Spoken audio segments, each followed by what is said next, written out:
আর একটা হুকুম হলো কুরবানি করো। কি করো? কুরবানি করো। এটা আমাদের জন্য ওয়াজিব। একটু মুখে স্বীকার করবেন, কুরবানি সুন্নত না ফরজ না ওয়াজিব? একটু বলেন কি কার উপরে ওয়াজিব? মাসালাটা শুনে নেন। যেই লোকটার, খেয়াল করতেছেন, ওয়াজিব তরক করলে, ইচ্ছাকৃতভাবে তরক করলে সে ফাসেক।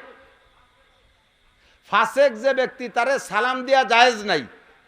ফাসেক যে ব্যক্তি, সে যদি আপনারে সালাম দেয়, উত্তর না দিলে গুনাহ হবে না। এত বড় অপরাধী হলো ফাসেক। আর যে ইচ্ছাকৃতভাবে ওয়াজিব তরক করে, সেই লোকটা ফাসেক। তাহলে যেই লোকটার উপরে কুরবানি ওয়াজিব হয়েছে, ওই লোকটা তৌফিক থাকা সত্ত্বেও যদি কুরবানি আদায় না করে, ওই লোকটা ফাসেক। তারে সালাম দেওয়া জায়েজ নাই, তার সালামের উত্তর না দিলে গুনাহ হবে না। কত বড় ধমক এই কুরবানি না দেওয়ার উপরে, খেয়াল করেন। এবার কুরবানি ওয়াজিব হয়েছে কার পর একটু শুনে নেন। যেই লোকটার কাছে কুরবানির 3 দিন, কয় দিন?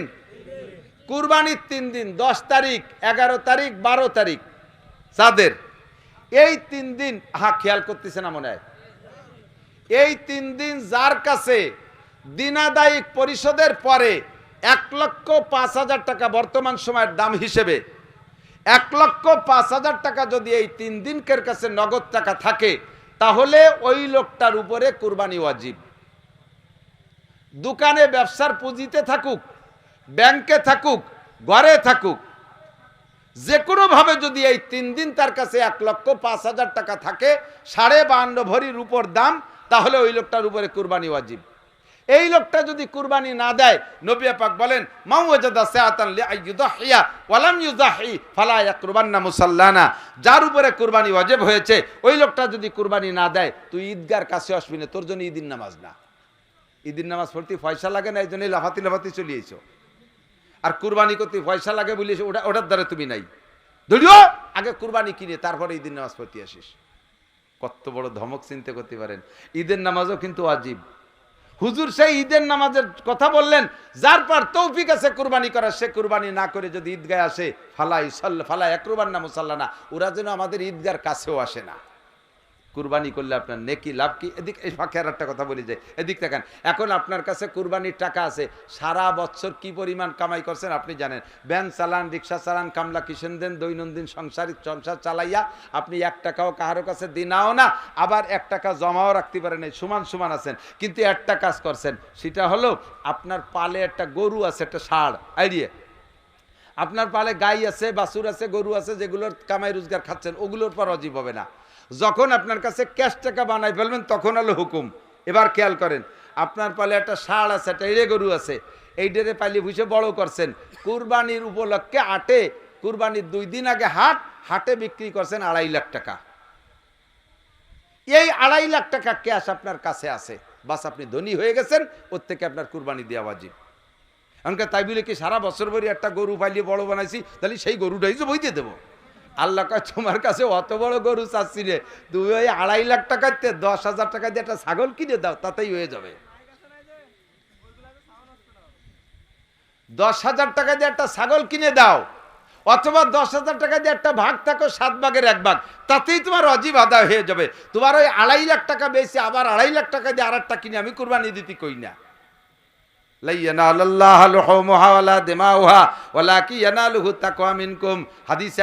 নবী বলেন, কুরবানির জন্তুর বিকুল্লি শাহরাতি মিনাস সুফি হাসানা অবিকুল্লি কাতরাতি মিনাদ দমে হাসানা। কুরবানির জন্তুর গায়ে যতগুলো পশম আছে, প্রত্যেক পশমে পশমে একটা করে নেকি আপনাকে দেয়া হবে। কন্যা সুবহানাল্লাহ। যত ফুটা রক্ত পড়বে, অতটা নেকি আপনাকে দেয়া হবে। সুবহানাল্লাহ। আর এর সব কিছু আপনি খাবেন, আপনি ব্যবহার করবেন। আল্লাহ কয়, আমার কাছে ওর গোশত, মাংস, চামড়া কিচ্ছু আসে না, সবই তোমরা ব্যবহার করো। ওয়ালাকি ইয়ানালুহু তাকওয়া মিনকুম। তোমার তাকওয়া, খোদা ভীতিত্ব, আল্লাহর প্রতি আন্তরিকতার ভালোবাসাটা আমার কাছে আসে। কাজেই তুমি মোহাব্বতের সাথে একটা কুরবানি করবা। এখন কুরবানি সংক্রান্ত 2-4টা মাসালা একটু বলে এদিক তাকান। কুরবানির গরু কেনেন হাটের থেকে হাট সরকারের কাছ থেকে ডেকে আনা লাগে। উইদাউট ডাক কোনো হাট মিলানো জায়েজ নাই। আমার গোপালগঞ্জ ঘোষণা দিয়ে দিয়েছে সরকার, ডিসি সাহেব। হাট ডাইকে নেছে, পয়সা দিয়ে হাটের কি বলা হয়, ইজারাদাররা হাট ডেকে নেছে। আপনি হাটে যাইয়া গরু সাইজ করে, দাম দর ঠিক করে, বাড়ি আইনে লেনদেন শোধ করছেন, বাড়ি আইনে টাকা পরিশোধ করছেন, হাসিলির টাকা দেওয়ার ভয়তে। এরকম কিছু ভালো মানুষ আছে না? হাসিল ফাঁকি দিয়ে বাড়ি এসে টাকা লেনদেন শোধ করছেন, আপনার কুরবানি ক্ষতিগ্রস্ত হয়ে গেছে। হাসিলির টাকা দেওয়া ওয়াজিব, আপনি বাজার থেকে হাসিলির টাকা দিয়ে তারপরে গরু কিনে নিয়ে আসবেন বাড়ি।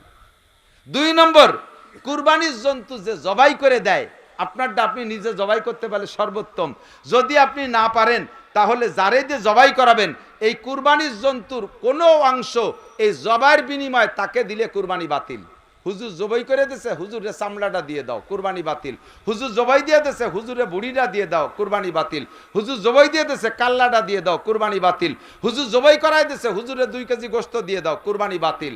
যারা সুলা কোটা করবে তাদেরও সুলা কাটার বিনিময় ওই চামড়ার টাকা বুড়ি হুজুরি ঠ্যাং গোশতের এক টুকরাও তারা বেশি দিতে পারবেন না। যদি তারে একটু বেশি দেন সুলা কোটার বিনিময়, তাহলে কুরবানি বাতিল হয়ে যাবে, সম্পূর্ণ কুরবানি বাতিল। তাহলে কি হবে? তাহলে বিনি পয়সায় কেউ চুলি কুটে দেবে না, বিনি পয়সা না, বিনা পারিশ্রমিকে কেউ চুলবে কুটবে না। যাদেরকে দিয়ে সুলাকুটা করাবেন মাসালাটা তাদেরকে বলে দেবেন, ওই তোমরা আল্লাহর রাস্তে করো, নইলে যারা 5 জনে সুলাকুটা করবা আমি 5 জনের 5 পাঁচা 2500 টাকা দেবো, সুলিয়ে কুটে দিয়ে যাওয়া। এরপরে 2500 টাকা তাদের দেওয়ার পরে পুরো গরু ধরিয়ে দিয়ে দেন, তবু কোনো দোষ নাই, কিন্তু বিনিময় হিসেবে 1 টুকরা গোশত দিলেও কুরবানি বাতিল। কথা কি বোঝা গেছে? সমাজে সমস্যা আছে না নাই? এখনো পর্যন্ত আছে। আর একটা কথা খেয়াল করেন, আপনাদের এদিকে প্রথা আছে কিনা আমি জানি না, জায়গায় জায়গায় আছে, এক মহল্লায় 10টা গরু কুরবানি হবে, এই 10টা গরু 3 ভাগের 1 ভাগ গোশত ভাগ করে 1 ভাগ 10 গরুর থেকে এক জায়গায় জমা করে, 10 গরুর গোশত এক জায়গায় জমা করে আবার বাড়ি বাড়ি সব বাড়ি ভাগ করে দেয়। ধনী গরিব এক সাইডে, যে ওই জায়গা জমা দিয়েছে তারও 1 ভাগ দেয়, তারও দেয়, জায়গায় জায়গায় আছে। এই জন্যই বলতেছি, ইউটিউবে চলে যাবে তো আজ, এই জন্যই বলতেছি খেয়াল করেন, তারও 1 ভাগ দেয়। এই ভাগটা তার নিয়া কেমন, যেই গোশত ভাগ করে সবাইরে দেশে তার থেকে 1 ভাগ তারও দেশে, ওই গোশের মধ্যে ওই লোকটার দেয়া গোশও আছে না? তাহলে হাদিসে আসছে কোন জিনিস দিয়ে সেই জিনিস আবার ফেরত দিয়া বমি হইরে খাওয়ার মতো, কোন জিনিস কেউকে দিয়ে সেই জিনিস আবার নিজে ফেরত নেয়া এটা বমি করে খাওয়ার মতো। আপনি গরিবদের উদ্দেশ্যে দান করে দিয়েছেন 3 ভাগের 1 ভাগ, আবার সেই জায়গা থেকে ভাগেরটা নিয়েছেন, তাহলে আপনার দেয়া জিনিস আপনার নেওয়া হচ্ছে না? এই বমি হইরে খাওয়ার মতো এই কামের মধ্যে যাবেন না, যার যার স্বাধীন মতে দেবেন। আর একটা জিনিস খেয়াল করবেন, গোশত দেওয়ার জন্য গরিবদের হাতে দেবেন, খুব যত্ন সহকারে দেবেন, তাচ্ছিল্যের সাথে দেবেন না, ব্যঙ্গ ঠাট্টা করে দেবেন না, খারাপ গোশত দেবেন না। চুটির গোশত, সিনের গোশত, ভাষার গোশত, মোটা গোশত সব নিয়ে আপনার কয়বর বই তুইছেন ডিপ ফ্রিজ, আর যত আড়গোল বাঙ্গাড়ি বুঙ্গড়ি এই নিয়ে গরিবকে দেওয়ার জন্য বইছেন জুড়ি বইরে নিয়ে। গরিবরা কয় আল্লাহ দেখলে সর্বনাশটা করলো কি, আর একখান মারিয়ে দিয়েছে তার সিলভারের গাড়ির তলা ফুটে এবারে চলে গেছে। বড় লোকরা 3 তলার থেকে প্যাকেট ধরে ছাড়িয়ে দেয় গরিবদের কাছে, ও বড় লোক তোরে গাড় ধরে নামাই আল্লাহ তাআলা ব্যাগ হাতে করে বাড়ি বাড়ি ঘুরাইতে পারে, আর যার ব্যাগের কাছে যার হাতে আজকে 3 তলার থেকে ব্যাগ ছাড়িয়ে দিছিস, ওরে আল্লাহ তাআলা ওই 3 তলা উঠাইয়া তোর হাতে ওইরকম ব্যাগ ছাড়াইতে পারে কি পারে না? কুরবানির গোশত দেবেন, মা বোনরাও খুব যত্ন সহকারে দেবেন, সম্মানের সাথে দেবেন, কম দিলেও বলবেন বেশি তো হয় না, এবার যা পারছি তাই দিছি, একটু দেখে শুনে দেবেন, একটু হাড় একটু গোশত যাতে এক লোকমা তারা খাইতে পারে এমন সুন্দর করে দেবেন। আপনি এবার তৌফিক না থাকলেও কুরবানি করেন, আগামী বছর আল্লাহ তাআলা আপনাকে তৌফিক দিয়ে দেবে। এবার ছোট তৌফিকের কারণে ছোট একটা দেন, আগামী বছর আল্লাহ এর চেয়ে বড় একটা দেবে। আমি সর্বপ্রথম কুরবানি শুরু করছি ফারে ঘর পরে 1400 টাকায় 1 ভাগ 7 ভাগের 1 ভাগ নিয়ে, সেই থেকে দিতে দিতে আল্লাহ তাআলা তৌফিক দিতে দিতে গত বছর দিছি 2.5 লাখ টাকা দিয়ে একটা, আর এবছর একটা মনে মনে ঠিক করছি 2 লাখের উপরে দাম। আমারে আল্লাহ তাআলা প্রত্যেক বছর তৌফিক বাড়ায় দিচ্ছে। আমি যদি এবার কই না টাকা আছে দেব না, প্রত্যেক বছর কি দেওয়া যায় নাকি, দরকার নাই। আল্লাহ যদি কয় ঠিক আছে তুমি যখন দিবাই না, তোমারও দেবো না, তোমার আগামীবার দেওয়া লাগবে না, তুমি ব্যাগ নিয়ে বাড়ি বাড়ি ঘুরি বেড়াও কিলোমিটার গেটি ধরে আল্লাহ নামাই দিতে পারে কি পারে না? এই জন্যে এবার ফ্যামিলিতে এদিক থাকেন। আর একটা মশালা বলি, আপনিও ধনী, আপনার স্ত্রীও কিন্তু ধনী। কুরবানি খালি গোস্ত খাওয়ার জন্য বাড়ির ফ্যামিলি থেকে একজন দিলেই হবে না, আপনিও ধনী আছেন, আপনার ফ্যামিলি আপনার স্ত্রীর কাছেও টাকা আছে আলাদা, তার টাকা আছে 1.5 লাখ, স্ত্রীর উপরে ওয়াজিব। আপনার মার কাছে টাকা আছে তারপর ওয়াজিব। আপনার বড় ছেলে সাবালে কামাই রোজগার করে, তার আলাদা কয়টা টাকা আছে, তা 1.5 লাখ, তারপর ওয়াজিব। কাজেই ফ্যামিলির সবাই মিলে একটা গরু কিনে প্রত্যেকের টাকার থেকে টাকা দেবেন, প্রত্যেকের টাকার থেকে টাকা দিয়ে আলাদা আলাদা নাম ওর মধ্যে বসাই দিয়ে যার যার জিম্মাদারি খালাস হয়ে যাবেন। যে বাড়ির থেকে একজন দিলি হলো গোস্ত একটু খাতি হবে, মেবাই দিচ্ছে, তা আমাকে দেওয়া লাগবে কি? অনেক মুরব্বীরা আছে কয় যে না কুরবানি এবার করবো না, যারা খাবে সে যারা খাবে তারা বাড়ি নাই, ওনার যে শগুন গরু খাবে সে শগুন ড্রাইভার বাড়ি নাই, শগুন ড্রাইভার ডাকা রয়েছে, শগুন কয়টা বলে আসবে না। তো তুমি কি কুরবানি দিবা তোমার শগুনকে খাওয়ানোর জন্য? দেশের গরিবরা সারা বছর পোল্ট্রি কিনে খাইছে, 1 কেজি গরুর গোশত 800 টাকা দিয়ে কিনে খাতে পারে না, তাদের জন্য আল্লাহ তাআলা তোমারে কুরবানি করে দিতে কইছে, আর তোমার শগুন কয়টা আসবে না বলে দিবা না। এই ফাজলামি বাদ দাও। গরু কিনবা সাম্মিনু দহায়াকুম, হুজুর বলেন কুরবানির জন্তুকে মোটা বানাও, বেশি গোশত হবে, গরিবকে দিতে পারবা। আর আপনারে ছেলে টাকা দিয়েছে বিদেশের থেকে 5 লাখ, আব্বা 8-এর ভিতরে সবচেয়ে বড় গরু কিনে নিয়ে আসবেন, আব্বা তাতে 4.5 লাখ টাকা ব্যাংকে থুইয়া 50,000 টাকায় দিয়ে একটা প্যারালাইসিসের রুগী কিনে নিয়ে এসেছে। ওর বাপেরও যে বয়স গরুরও সেই বয়স, 2 দোস্ত একসাথে ভ্যানে আইছে, গরু আইটি আসার মতো না।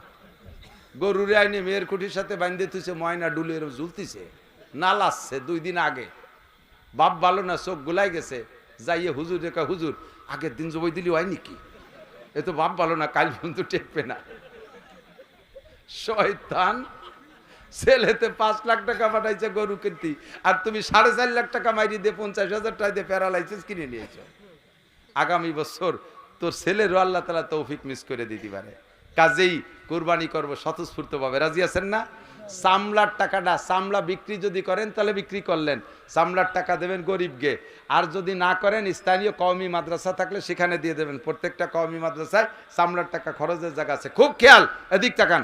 এলাকার গরিবদের হক আছে, এটা ঠিক, কিন্তু যেই গরিবরা আপনি চামড়ার টাকা দিচ্ছেন, ওই গরিব ওই চামড়ার টাকা নিয়ে ব্যারাকের কিস্তি দেয়, আছে না নাই?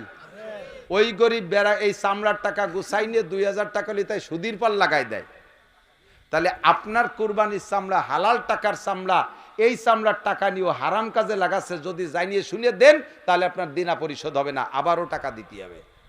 আর মাদ্রাসায় দিলে আপনার একজনের দেশেন চামড়ার টাকা, সে যাইয়ে তাই দিয়ে সিগারেট কিনে খায়, চামড়ার টাকা দেশেন সে তাই দিয়ে ফাঁসা বাইরুনু প্যান্টারটা কিনে নিয়ে এইভাবে আইটি বেড়ায়, সেলাফাই বেড়ায়। আর মাদ্রাসার ছাত্রদেরকে চামড়াটা দিয়ে দেবেন, ওরা ওইটা বিক্রি করে তাই দিয়ে কয়েক কেজি চাউল কিনে খাইয়ে রাত্রি কোরআন শরীফ পড়বে, শেষ রাত্রি তাহাজ্জুদ পড়বে। আপনি নিজেই বিবেচনা করেন যে আপনার টাকাটা কোন জায়গা গেল, কোনটা ভালো কোনটা মন্দ, আপনি বিবেচনা করে দিয়েন। কথা কি বোঝা গেছে? একদল আবার খেপছে হুজুরকে পর, হুজুরকে চামড়ার টাকা দিয়ে খাইয়ে তেল হয়ে গেছে আর দেব না। তোমার চামড়ার টা না দিলে হুজুর মরিয়ে সাপ হয়ে যাবে, তা যাবে না। হুজুরকে রিজিকের মালিক কে? বহুজনে এরকম স্ট্রাইক করছে জীবনে, 55 বছর বয়সে দেখছি কওমি মাদ্রাসার পর বহুজনে স্ট্রাইক করে। যখন আমলিগ ক্ষমতায় আসে, হুজুরা যদি আমলিগ মুখী হয়, বিএনপি এলাকার কাছে কালেকশন করে যাও হাসিনের দ্বারে দিয়ে দিবেন নৌকো বইয়ে। আবার যদি হুজুররা 4 দলীয় জোট করে, আমলিগেলা ঠকে যায়, আমলিগির বাড়ি কালেকশনে করলে যাও খালেদা জিয়ার সুন্দরীর আসলে তলে দিবেনে বস্তা ভরিয়ে। আমাকে খালি এ বাড়িতে ও বাড়ি, ও বাড়িতে ঠেলি নিয়ে বেড়ায়, তার কারণে আমরা মরিও যাইনি, হুজুরও দেশে বাদ পড়ে যায়নি, চলতেই তালে আছে। তুমি দিবা না, তোমার কপাল খারাপ, তোমার ডাল্লা কবুল করে নাই। কথা কোন ঠিক কি ঠিক না? আমার ডাল্লা কবুল করুক, বলেন আমিন। থাকবেন তো ওলামা ইকরামের সাথে, থাকবেন তো ইনশাআল্লাহ। কুরবানি করবেন, চামড়াটা কওমি মাদ্রাসায় দিয়ে দেবেন, লিল্লা বোর্ডিংয়ে যাবে। আর কুরবানির জন্তুর কোনো জায়গায় যেন কোনো ত্রুটি না থাকে সেদিক খেয়াল করে কুরবানি কিনবেন। ভাষাগত ত্রুটি বিচ্যুতি মার্জনীয়, যা বলেছি শুনেছি, আল্লাহ আমল করার তৌফিক দান করে, সবাই বলি আমিন। وقال محمد رسول الله صلى الله عليه وسلم اتق المحارم تكن أعبد الناس. ثم قال الله تعالى إنا أعطيناك الكوثر فصل لربك وانحر إن شانئك هو الأبتر. وقال محمد رسول الله صلى الله عليه وسلم من وجد سعة لأن يضحي ولم يضحي فلا يقربن مصلانا أو كما قال عليه الصلاة والسلام سبحانك لا علم لنا إلا ما علمتنا إنك أنت العليم الحكيم جزا الله عنا محمدا ما هو أهله سبحان الله وبحمده سبحان الله العظيم رب اشرح لي صدري ويسر لي أمري واحلل عقدة من لساني يفقه قولي رب زدني علما اللهم أرنا الحق حقا وارزقنا اتباعه وأرنا الباطل باطلا وارزقنا اجتنابه সকলে বলি আমিন। মোহাব্বতের সাথে একটু দুরূদ শরীফ পড়ি। আল্লাহুম্মা সাল্লি আলা মুহাম্মাদিন ওয়া আলা আলি মুহাম্মাদ কামা সাল্লাইতা আলা ইব্রাহিম ওয়া আলা আলি ইব্রাহিম ইন্নাকা হামিদুম মাজিদ।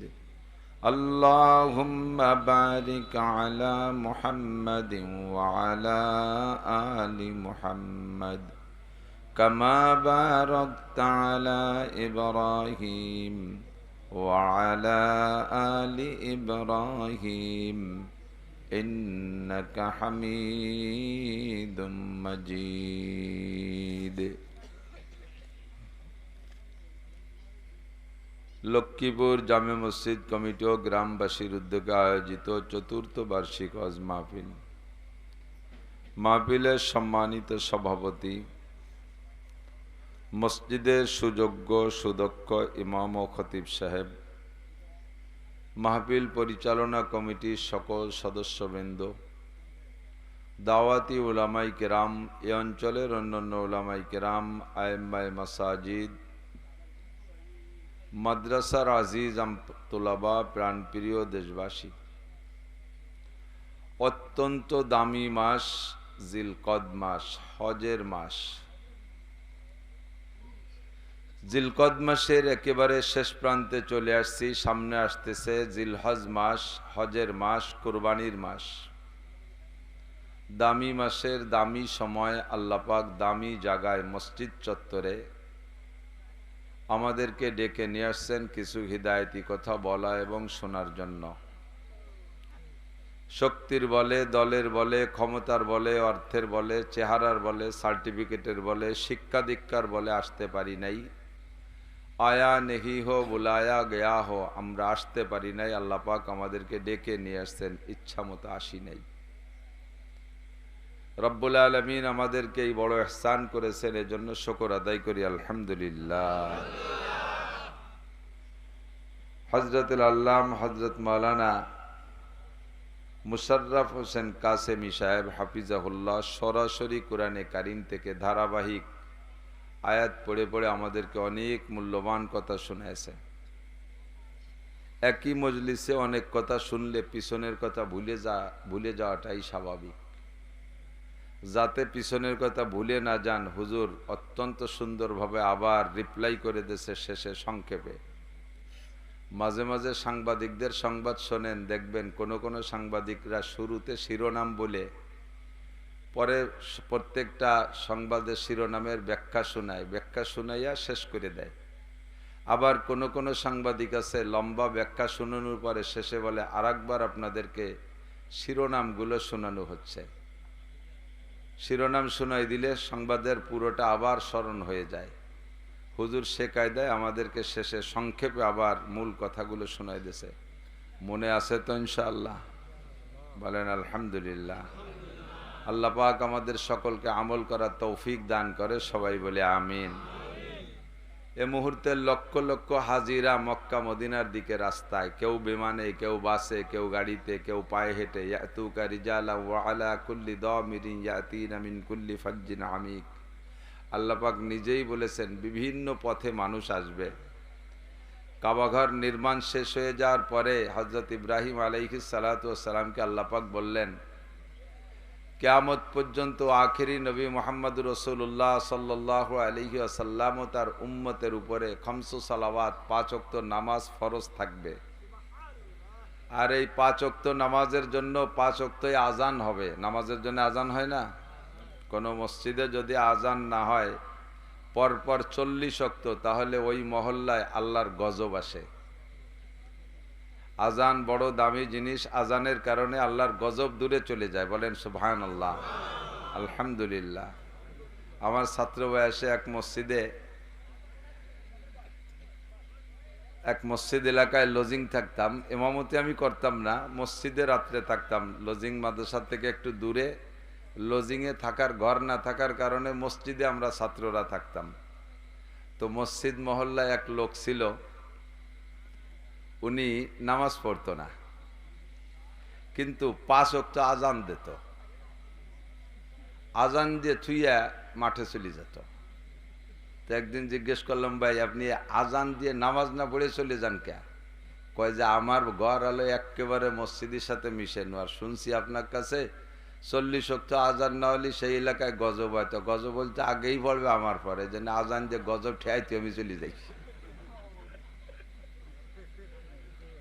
তো আজান দিয়ে গজব ঠেয়ানো যায়, কথা ঠিকই, সাথে একটা কথা এসে গেল বলে যাই। মসজিদের পাশে যাদের বাড়ি, এই পোলা হাঁটাহাঁটি করবি না, আরেক কদম নড়বি না, হাঁটার জায়গা পাও না, ওই পাশ দিয়ে কত সরেন তুই, সব যেদিক যাবি যা।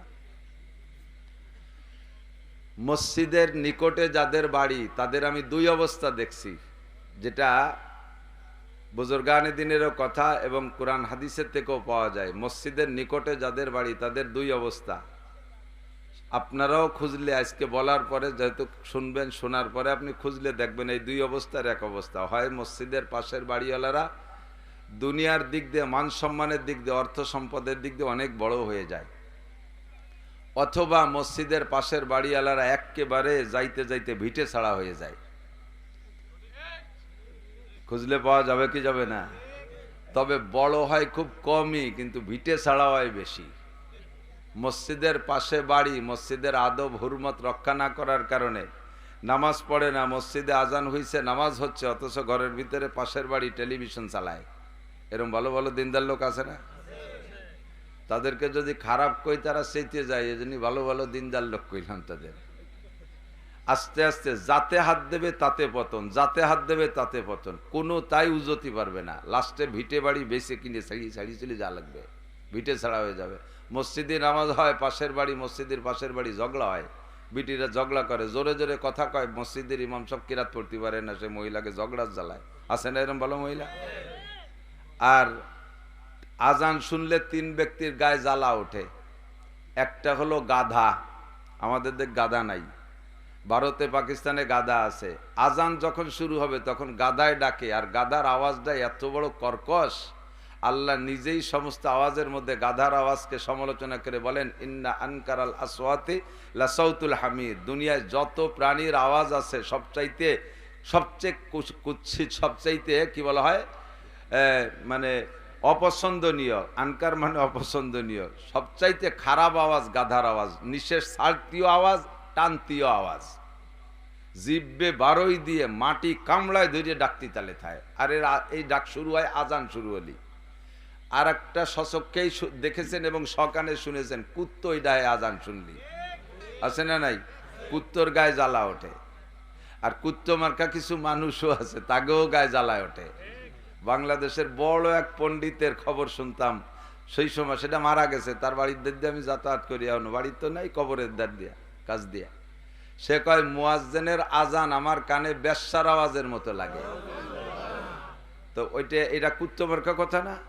কুত্তর যেমন আজান শুনলে জ্বালা ঠেকে, গাদার যেমন জ্বালা ঠেকে, ওর ওইরম জ্বালা ঠেকে, এই জন্য ওর কানে বেশ্যার আওয়াজের মতো লাগে মুয়াজ্জিনের আজান। বলেন মুয়াজ্জিনের আজান আপনাদের কাছে খারাপ লাগে না ভালো লাগে? আমি যদি মসজিদে নাও যাই, তবে আজানটা আর যদি মুয়াজ্জিন কণ্ঠওয়ালা মুয়াজ্জিন হয়, আজান শুনতে মনে চায়। বহুত অমুসলমানরা শুধু আজান শুনে মুসলমান হয়ে গেছে, ঠিক না? আর সে মুসলমানের সন্তান হইয়া বেশ্যার আওয়াজের মতো লাগে তার আজান। আমরা কেউ কি বেশ্যার আওয়াজ সম্পর্কে অভিজ্ঞতা আছে নাকি আপনাদের? আছে? কেরা আছে? কেন নাই? আপনারা বেশ্যাখানায় যান নাই, তাই বেশ্যার আওয়াজ বোঝেন না, ঠিক না? তো ওই লোকটা মুয়াজ্জিনের আজান রে বেশ্যার আজান আওয়াজের সাথে তুলনা করে, বোঝা যায় বেশ্যাদের আওয়াজ সম্পর্কে তার অভিজ্ঞতা আছে। আর বেশ্যাদের আওয়াজ সম্পর্কে অভিজ্ঞতা অর্জন করতে বেশ্যার সাথে কি কাবাগরের পাশে দেখা হয় নাকি? কোন জায়গায় দেখা হয়? বেশ্যাখানায়। তাহলে বোঝা যায় যে ওনার ওই জায়গায় যাতায়াতের অভ্যাস আছে, এই জন্য সেইটা আওয়াজ কণ্ঠ সংগ্রহ করছে। আর সেই আওয়াজের সাথে এক আওয়াজ শুনতে শুনতে সব আওয়াজটা সেইরকম মনে হয়। আল্লাহ হেফাজত করুক, আমিন। 3 নম্বরে বেহায়া বেশরম মহিলারা, এরাও ঝগড়াইটে মহিলা, এমনি সময় চুপ করে থাকে, আজান শুরু হলি পরে ওরা শুরু করে দেয়। ওদের মুখের ভিতরে শয়তান যায়, আর শয়তানে খালি আওয়াজ করতে তালে থাকে। তো মসজিদের পাশে বাড়ি যাদের, তাদের খুব সতর্ক হয়ে চলতে হবে, কথাবার্তা আসতে বলতে হবে। আজান হইলে কোনো সাড়া শব্দ করা যাবে না, মসজিদে চলে আসতে হবে পুরুষরা, মহিলারা ওযু কালাম কইরা নামাজ পড়তে হবে, মসজিদের আদব রক্ষা করতে হবে, মসজিদের প্রয়োজনগুলোর দিক খেয়াল রাখতে হবে।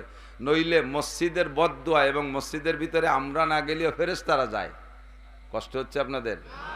মসজিদে আমরা না গেলেও ফেরেশতারা যায়। পবিত্র দিনদার ইমানদার জিনরা নামাজ পড়ে, তো প্রতিবেশী যদি খারাপ আচরণ করে, মসজিদের ফেরেশতা এবং জিনরা কষ্ট পায়, আল্লাহর কাছে বদদুয়া করে। আর তাদের বদদুয়ায় ধীরে ধীরে ধীরে ধীরে অর্থনৈতিকভাবে দণ্ডি যাইতেই তালে থাকে, একেবারে শেষ হয়ে যায়, ফকির হয়ে যেতে বাধ্য হয়। আর যারা মসজিদের সাথে সদ্ব্যবহার করে, আল্লাহর রহমতে যাতে হাত দেবে তাতেই তাদের উন্নতি। বাস্তব যদি দেখতে চান তাহলে মক্কার মদিনা একটু যাইয়ে দেখে আসেন। মক্কার মসজিদ ছিল কেমন জায়গায়, এখন মক্কার পাশে কত বড় আলিশান। মক্কারে যেমন যত্ন করে, প্রতিবেশীদেরকে আল্লাহ তাআলা সেভাবে উঠাই দিয়েছে। মদিনার মসজিদে নববীকে তারা যত্ন করে, আল্লাহ তাআলা প্রতিবেশীদেরকে কত দেশে, তাদের পায়ের নিচে সোনার খনি, তাদের পায়ের নিচে আল্লাহ তাআলা তেলের খনি দিয়ে দিয়েছে, বিশ্বের শ্রেষ্ঠ খনি তাদেরকে দিয়ে দিয়েছে মসজিদের খেদমতের কারণে। কথা বলেন ঠিক কি ঠিক না?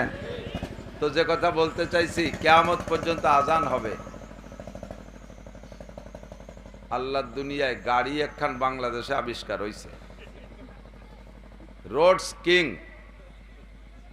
রাস্তার রাজা, হেলিকপ্টারও ফেল। আর তার সুরত চেহারা দেখলি টিরাকেও ভয় পাইয়ে নামিয়ে দাঁড়ায়, শয়তানও সরিয়ে দাঁড়ায়। ওর সাথে গাড়ি লাগলে আমি কিয়ামত পর্যন্ত আয়াত চাইয়ে নিয়েছি, নসিমনের সাথে লাগলি 7 দিন টেকবো না রে। এই গাড়ির গাড়ি, ও যে জায়গায় দিয়ে যায় গোষ্ঠী শুদ্ধ শেষ করে থুয়ে যায়, আওয়াজ দিয়ে, দুমো টুমো দিয়ে। তো আল্লাহ পাক রব্বুল আলামিন বললেন কিয়ামত পর্যন্ত 5 ওয়াক্ত নামাজের আজান হবে, কিন্তু হজও ফরজ, নামাজও ফরজ, হজও ফরজ। আর যে কোনো নামাজের জন্য, যে নামাজগুলো ফরজ আর ওয়াজিব, এর জন্য আজান দরকার। তো নামাজের ভিতরে ফরজ নামাজের জন্য আজানের দরকার, ফরজ নামাজের জন্য আজান দরকার। 5 ওয়াক্ত ফরজ নামাজও ফরজ, আর জানাজার নামাজও ফরজ। তো জানাজার নামাজও আজান একামত আছে, জানাজার নামাজেরও আজান একামত আছে। সেটা হলো জন্মের সাথে সাথে দিয়ে রাখা হয়েছে। যার যার আজান একামত, জন্মের সময় ডান কানে আজান আর বাম কানে একামত দিয়ে জানাজার আজান একামত ওই জায়গায় শেষ করে দেওয়া হয়েছে। আর জানাজার দিন কোনো আজান হবে না। সাথে আইসে গেছে, একটু বলে যাই, জানাজা মানুষ মারা গেলে আমাদের এলাকায় মাইকে এলান করে, করে না? একেবারে যে কেউ মারা গেলেই মাইকে এলান করে, যে কেউ মারা গেলে। আজকে নবজাতক একটা বাচ্চা ফজরের সময় জন্ম নিয়েছে, মারা গেছে, তার সম্পর্ক মাইকিং হয়। বিশেষ করে মেয়েদের সম্পর্কে, মহিলাদের সম্পর্কে, মহিলারা মারা গেলে কোনো প্রকারে মাইকিং করা জায়েজ বলে নাই কোনো ফতোয়ায়। আর যে সকল মানুষ মারা গেলে তাদের জানাজায় আসার জন্য এলাকার মানুষ ব্যস্ত না, হাজারো মাইকিং করলে লোক বাড়বে না, ওই যে কয়জন আসবে এলাকার, নিজের এলাকার যে কয়জন, সেই কয়জন বেশি বাড়বে না। এই সমস্ত মানুষের জানাজার জন্য এলান করে দেশকে দেশ মাইকিং করা, পয়সা খরচ, অপচয়। মাইকিং করতে পয়সা লাগছে না, এই পয়সা অপচয়ের গুনাহ হবে, সময় অপচয়ের গুনাহ হবে, নেকি তো হবেই না। এজন্য মানুষ মারা গেলেই অত জানাজার দরকার, অত এলানের দরকার নেই। কানে কানে শুনতে শুনতে যত দূর হয়। হ্যাঁ, কোনো মানুষ আছে, যে সকল মানুষের জানাজায় শরীক হওয়ার জন্য মানুষ ব্যাকুল থাকে, অপেক্ষা করে, যদি আমার আগে হুজুর মারা যায়, আমার আগে যদি কুশুবাড়ির হুজুর মারা যায়, তাহলে আমি জানাজায় হাজির হব। আমার আগে যদি পিসাব হুজুর, সরমনে হুজুর মারা যায়, হুজুরের আশেকিন মুরিদিনরা ব্যস্ত থাকে, সেখানে জানাজায় হাজির হবে, এরকম কিছু থাকে না? এই সকল প্রসিদ্ধ মানুষের নামে জানাজার এলান হতে পারে। কিন্তু যে কেউ মারা গেছে, আইসো বাইসো, আড়াইনি বাড়াইনি, আগানি বাগানিয়া, মধ্য গাজা খোর, ইয়াবাখোর, ফেন্সিডির পাইকারি দরে তার এলান হতি তালে থাকে। লাস্টে দেখা যায় জানাজা হাজির হয়েছে, কয় আসুসা, অজু নাই, কালাম নাই, দোয়া নাই, কালাম নাই, কিচ্ছু জানে না, তারা এসে হাজির হয়েছে জানা যায়। এই সব জায়গায় এলান করা জরুরি না। আর মহিলাদের জানাজা, মহিলাদের ইন্তেকালের পরে জানাজায় মোটে এলানই হবে না। আপনার স্ত্রী কত দামি, আমার স্ত্রী কত দামি, সাইয়্যিদাতু নিসাই আহলিল জান্নাহ, জান্নাতি নারীদের নেত্রী হযরত ফাতেমা রাদিয়াল্লাহু তাআলা আনহা। বিশ্বাস হয়? কথা বলেন হয়? আজীব ওয়াকিয়া, শুনলে আপনি আশ্চর্য হবেন। জান্নাতি নারীদের নেত্রী হযরত ফাতেমা রাদিয়াল্লাহু তাআলা আনহা। নবী পাক সাল্লাল্লাহু আলাইহি সাল্লাম ফজরের নামাজ পড়া মসজিদে নববীতে পূর্ব দিক, মুসল্লিদের দিকে ফিরে বসেন। আমরা আমাদের দিক থেকে বললে পূর্ব দিক, আর মসজিদে নববীর থেকে ফিরে বসলে দক্ষিণ দিক ফিরা হয়। কাবাঘর হলো মসজিদে নববীর থেকে দক্ষিণ দিক, মদিনার থেকে দক্ষিণ দিক ফিরে নামাজ পড়ে। তো হুজুর ফিরে বসছেন, হযরত আলী রাদিয়াল্লাহু তাআলা সামনে বসতেন। অন্যদিন 4 সাহাবা সামনেই বেশি বসতেন, আজকে আলী না বসে চট করে চলে গেছে। ঘটনা কি? আল্লাহু আকবার। হযরত আলী চলে যাওয়ার কারণ হলো রাতের বেলা হযরত আলী রাদিয়াল্লাহু তাআলা আনহু আর ফাতেমা রাদিয়াল্লাহু তাআলা আনহা স্বামী স্ত্রী শুয়ে আছে। গভীর রাত্রে হযরত ফাতেমা রাদিয়াল্লাহু তাআলা আনহা, হযরত আলী রাদিয়াল্লাহু তাআলা আনহু ঘুমের মধ্যেও হতে পারে, স্বপ্নেও হতে পারে, অথবা অতর্কিত সজাগ হয়েছে, টুপি বাসা লাগছে, ওই সজাগ হয়েই বলছে, ইয়া ফাতেমা তু জিনি বিল মা, ফাতেমা একটু পানি আনো, পানি পান করব। হযরত ফাতেমা কানে আওয়াজ শুনেই পানি আনতে চলে গেছে। পানি এনে দেখে, গ্লাসে পানি নিয়ে এসে দেখে হযরত আলী ঘুম। চিন্তায় পড়ে গেলেন, পানি চাইলেন, আবার ঘুমাইলেন। এখন কি ডেকে পানি পান করাবো, নাকি আমি পানি রেখে ঘুমিয়ে যাব? দ্বিমুখী হয়ে গেলেন। যদি আমি পানি এখন ডেকে পানি পান করাই, তাহলে দিন ভরে পরিশ্রম করছে, পরিশ্রান্ত মানুষ, ক্লান্ত মানুষ, ঘুমে বিভোর, এই তাজা ঘুম ভাঙলে কষ্ট হবে, কি করা যায়? আবার যদি আমি এখন পানি রেখে ঘুমোই যাই, ওনাকে পানি না পান করাইয়া ঘুমোই যাই, তাহলে পরবর্তীতে পানি চাইলে যদি সজাগ হয়ে দিতে না পারি, স্বামীর কষ্ট হবে। খেয়াল করছেন কথা? এই দ্বিমুখী হইয়া উনি চিন্তা করলেন, যাক আমার এক রাত যাক, ঘুম নষ্ট হোক, স্বামীর খেদমতে আমি দাঁড়িয়ে থাকবো। পানির গিলাস হাতে নিয়ে সারা রাত ফজর পর্যন্ত দাঁড়িয়ে রয়েছে। এর মধ্যে হযরত আলী আর সজাগ হয় নাই। শবে সাদেক আজান হয়ে গেছে, হযরত বিলালের আজানের আওয়াজ কানে আসছে, হযরত আলী সজাগ হয়ে গেছে। সজাগ হয়ে চোখ তুলে দেয়, চোখ খুলে দেখে মাথার কাছে হযরত ফাতেমা পানির গিলাস হাতে নিয়ে দাঁড়িয়েছে। লাফতে উঠে বলছে, ফামা বালুকে ইয়া ফাতেমা, ফাতেমা তোমার কি হয়েছে, পানির গিলাস হাতে কেন? তো হযরত ফাতেমা বলছেন, আপনি কি আনাসিতা, আপনি ভুলে গেছেন? আপনি পানি চেয়েছিলেন গভীর রাত্রে, মনে নাই? তো হযরত আলী বলতে, আমার তো তা মনেই নাই। তাহলে পানি চাইলাম, তুমি পানি আনলে, ঘুমাই গেলাম, তুমিও সে রেখে ঘুমাই যাইতে। কয় যদি পুনরায় আপনি পানি চাইতেন আর আমি সজাগ হইতে না পারতাম, দিতে পারতাম না, তাহলে আপনার কষ্ট হতো। স্বামীর খেদমত আমার জন্য ওয়াজিব, আমি এই ওয়াজিব তরকের গুনার মধ্যে পড়ে যেতাম, এর জন্য আমি ঘুমাই নেই। বলেন না সুবহানাল্লাহ, আল্লাহু আকবার। এই অবস্থায় হযরত ফাতেমা রাদিয়াল্লাহু তাআলা আনহা সারা রাত হযরত আলীর খেদমতে পানির গ্লাস হাতে নিয়ে দাঁড়িয়ে আছেন। হযরত আলী বড় সংকেত, বড় সন্দেহের মধ্যে পড়ে গেলেন। যদি এই খবর নবী পাক শোনে যে আমার ফাতেমা, আমার কলিজার টুকরা, হুজুরের যতগুলি সন্তান ছিল কেউ হুজুর খারাপ জানতেন না, তবে সবচেয়ে বেশি ভালো জানতেন ফাতেমাকে। তা আমার কলিজার টুকরা ফাতেমাকে আলী তোমার স্ত্রী বানাই দিছি, তাই বলে কি স্ত্রী হিসেবে এমন খেদমত নিবা? আমার মেয়েটারে রাত্রির মধ্যে একটু ঘুমাতে দিলে না? নবী শুনলে একটু কষ্ট পাবে, মুখে না বললেও মনে কষ্ট পাবে। আর নবী একটু কষ্ট পাইলে আমার দুনিয়া শেষ, খাসিরাত দুনিয়া ওয়াল আখিরা, আমার এহকাল পরকাল শেষ। হযরত ফাতেমাকে জড়িয়ে ধরে বলছে, ফাতেমা তুমি আজকে আমার কাছে একটা ওয়াদা করতে হবে, জীবনেও কোনোদিন তোমার আব্বার কাছে আজকে যা আমাকে পানি খাওয়ানোর জন্য সারা রাত দাঁড়িয়েছিলে এটা বলতে পারবা না। তো হযরত ফাতেমা বললেন, এটা আমার বলার প্রয়োজন কি, আমি কেন বলবো? আপনি এই কথা স্মরণ করা দিচ্ছেন, স্মরণ করা দিলি তো আবার বলা লাগে। আন্নাসু হারিসুন ফিমা মুনিয়া, মানুষের স্বভাব যে জিনিস নিষেধ করে সেই জিনিসের পর লোভ হয় বেশি, ঠিক না? আমার এই গামছাহান এই জায়গা রয়েছে, এতক্ষণ খেয়াল করেন না, এর মধ্যে এখানে থুইয়া যদি কয় এই ছেলে এই গামছা সরাবি না, ওর নিচে যা আছে দেখবি না, ওর এখন থেকে ওয়াজের শেষ পর্যন্ত মাথার মধ্যে খারাপ শক্তি থাকবে যে ওর নিচে কি যেন আছে, যার আগে হলি একটু একবার দেখে যাব। এটা হলো মানুষের স্বভাব। তা আমার তো মনেই ছিল না যেটা আব্বার কাছে বলতে। আপনি নিষেধ যখন করলেন তখন এখন থেকে আমার ভিতরে ব্যস্ততা শুরু হবে, আব্বার কাছে তাহলে বলতে হবে কি সমস্যা হয়েছে কি। কয় না তুমি বলো, বলবা কি না? কয় বলবো কেন, আপনি স্বামী আমার কাছে খেদমত পাবেন, আমি তাই করছি, তা বলার কি আছে। কয় না যদি তুমি কোনোদিন বলে ফেলো যে আমি একদিন স্বামীর খেদমতে এই করেছি আব্বা, তাহলে তোমার আব্বা শুনে আমার পর রাগ করবে, তুমি ওয়াদা করো। হযরত ফাতেমা স্বামীকে সান্ত্বনা দেওয়ার জন্য ওয়াদা করলেন, আমি জীবনেও বলবো না, লান আকুল, আমি কোনোদিন বলবো না আব্বার কাছে। তো হযরত আলী যখন নিরাপদ হলেন যে স্ত্রী বাপের কাছে বলবে না, মনটা একটু ভালো লাগতেছে, উনি শান্ত মিজাজে আল্লাহর কাছে দোয়া করলেন, আল্লাহ তুমি আমার ফাতেমাকে আল্লাহুম্মা জাআলহা সাইয়্যিদাতান নিসাই আহলিল জান্নাহ, আল্লাহ তুমি আমার ফাতেমাকে জান্নাতি নারীদের নেত্রী বানায় দাও। কোন সুবহানাল্লাহ। দোয়া করছেন কে? স্বামী হযরত আলী রাদিয়াল্লাহু তাআলা আনহু। যাবে না আবার আসলো কি লেখি দেখি। আল্লাহ খেয়াল করতেছেন, হযরত আলী দোয়া করছেন, দোয়া করে মসজিদে গেছেন, তারপরও আলীর ভিতরে সন্দেহ কাটতেছে না। আরে যদিও ফাতেমা না বলে, তাহলে বলার সাংবাদিক নবীর পাকের কাছে সাংবাদিক আছে না নাই? মা ইয়ান্তিকু আনিল হাওয়া ইন হুয়া ইল্লা ওয়াহিয়ুহা। নবী পাক যা যখন বলেন আসমান থেকে সাংবাদিক সংবাদ পৌঁছে দেয়, সেই হিসেবে বলে। তো আসমানি সাংবাদিক তো আছে, ফাতেমা না বললেও যদি জিবরাইল এসে কইয়ে দেয়, তাহলে আমার এই সাহাবাদের ভিতরে অ্যারেস্ট করলে আমি কি বলবো, কি জবাব দেব? অন্যদিন ফজরের নামাজ পড়ে সামনে বেশিক্ষণ বসে থাকে, ইশরাকের নামাজ না পড়ে মসজিদ থেকে আসেন না। আর আজকে সালাম পিরানোর সাথে সাথে হযরত আলী বেরোয় চলে গেছে। আল্লাহু আকবার। তো বেরোয় যাওয়ার পরে নবী পাক পিছনের দিক যখন ফেরছে, হাজী সাহেব যারা গিয়েছেন মদিনায় তারা দেখেছেন মসজিদে নববীতে একটা গেট আছে, বিভিন্ন গেটের বিভিন্ন নাম। একটার নাম আছে বাবে ওমর, ওমর নামে একটা গেট আছে। ওই গেটের উপরে লেখা আছে ওমর ইবনে খাত্তাব রাদিয়াল্লাহু তাআলা আনহু। হাদিসের মধ্যে আসছে ওই গেটে ওমর রাদিয়াল্লাহু তাআলা লেখা, এটা হুজুরের জামানাত থেকে।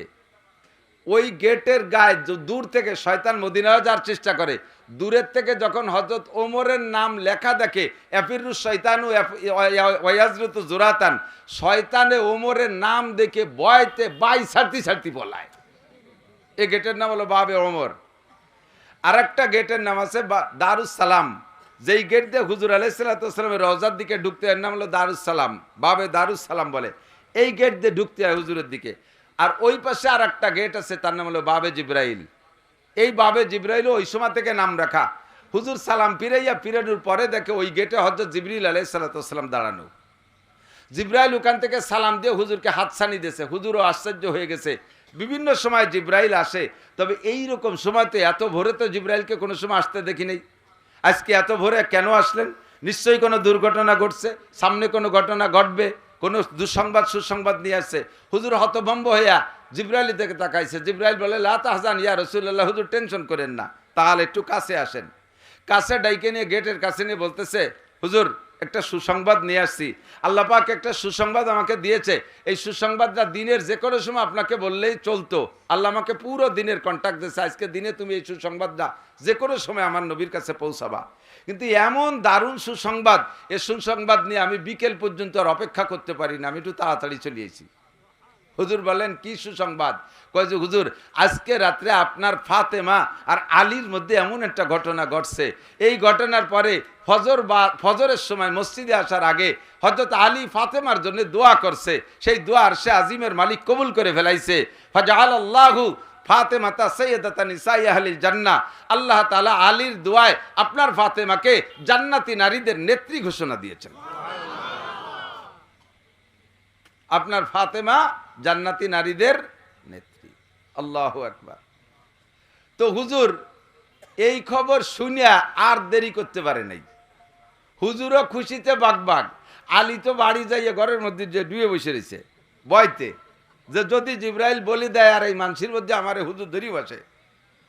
তো হুজুর ওই জায়গায় সাহাবায়ে কিরামদেরকে বললেন, আলাইকুম বিল মাকাম, যে যেখানে আসো ইজলিসু আলা মাকানিকুম, যার যার জায়গায় বসে থাকো ওখান থেকে নড়াচড়া করুন, আমি আসতেছি, কথা আছে। এই খবর এনাদেরকেও শোনাবে তো। এই জন্যে আগে জায়গা মতো খুঁয়ে আসি। হুজুর ওখান থেকে চলে গেছেন, হাজি সাহেব যারা গিয়েছেন তারা দেখেছেন, না গেলে যারা কোনোদিন ভবিষ্যতে যাবেন দেখবেন একটা জায়গা আছে, ওই জায়গাটার নাম মসজিদে নববীর দক্ষিণ দিকে। ওখানে ছোট্ট একটা মসজিদ ছিল, গতবার যে দেখলাম ওই মসজিদটা ভেঙে ফেলাইছে, অন্য কিছু বানাইছে। এটার নাম ছিল মসজিদে আলী। হযরত আলী রাদিয়াল্লাহু তাআলার বাড়ি ছিল ওখানে। পরবর্তীতে আলীর বাড়ির পরে ওই জায়গায় ছোট্ট একটা পাঞ্জেগানা মসজিদ বানানো ছিল। আমি প্রথম 13 সাল 15 সাল 19 সাল এ সময় যে দেখছি, গত বছর ভেঙে ফেলাইছে দেখছি। তো এই জায়গা হযরত আলীর বাড়ি, এখান থেকে ওই বাড়ি পর্যন্ত ফাঁকা জায়গা, এখনো ফাঁকা। এখন আছে ছাতি, দেখেন না যে ছবিতে দেখেন তো, শাপলা ফুলের মতো ছাতি বন্ধ হয় ফোটে, এই ছাতি দিয়ে ভরা। এরপরে পার্ক আছে, ফাঁকা জায়গা। হুজুর ওই জায়গায় দিয়ে আলীর বাড়ির দিকে হেঁটে যাচ্ছে, আলী ঘরের ভিতরতে উকি মারিয়ে দেখে যে নবী আসতেছে। তখন আলী বুঝে ফেলাইছে কাম সারা, এ খবর পৌঁছে গেছে জায়গা মতো।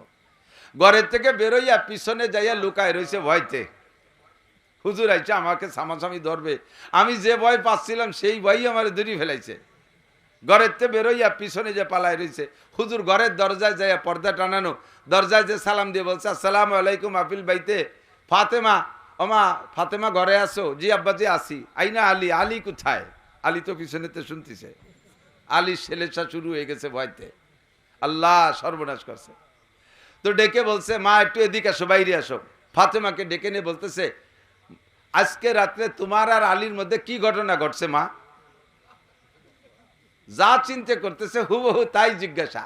আলী অবস্থা শুনতেছে আর কাঁপতি তালে রয়েছে। ওরে আল্লাহ, আর আমার মুখ দেখানোর কায়দা নাই, কি জন্য গমের মধ্যে পানি চাতি গেলাম, পানি কি খাই থাই না কোনোদিন, এই টেনশনে কাঁপতিছে। হযরত আলী অবস্থাতে কাঁপতিছে, আর ফাতেমা সামনে আসছেন। তো ফাতেমা আসার পরে হুজুর বলতেছেন, তোমাদের দুজনের মধ্যে কি ঘটছে মা? তো ফাতেমা বলতেছে, আব্বাজি আগে একটা ফতোয়া দেন। তো কি ফতোয়া?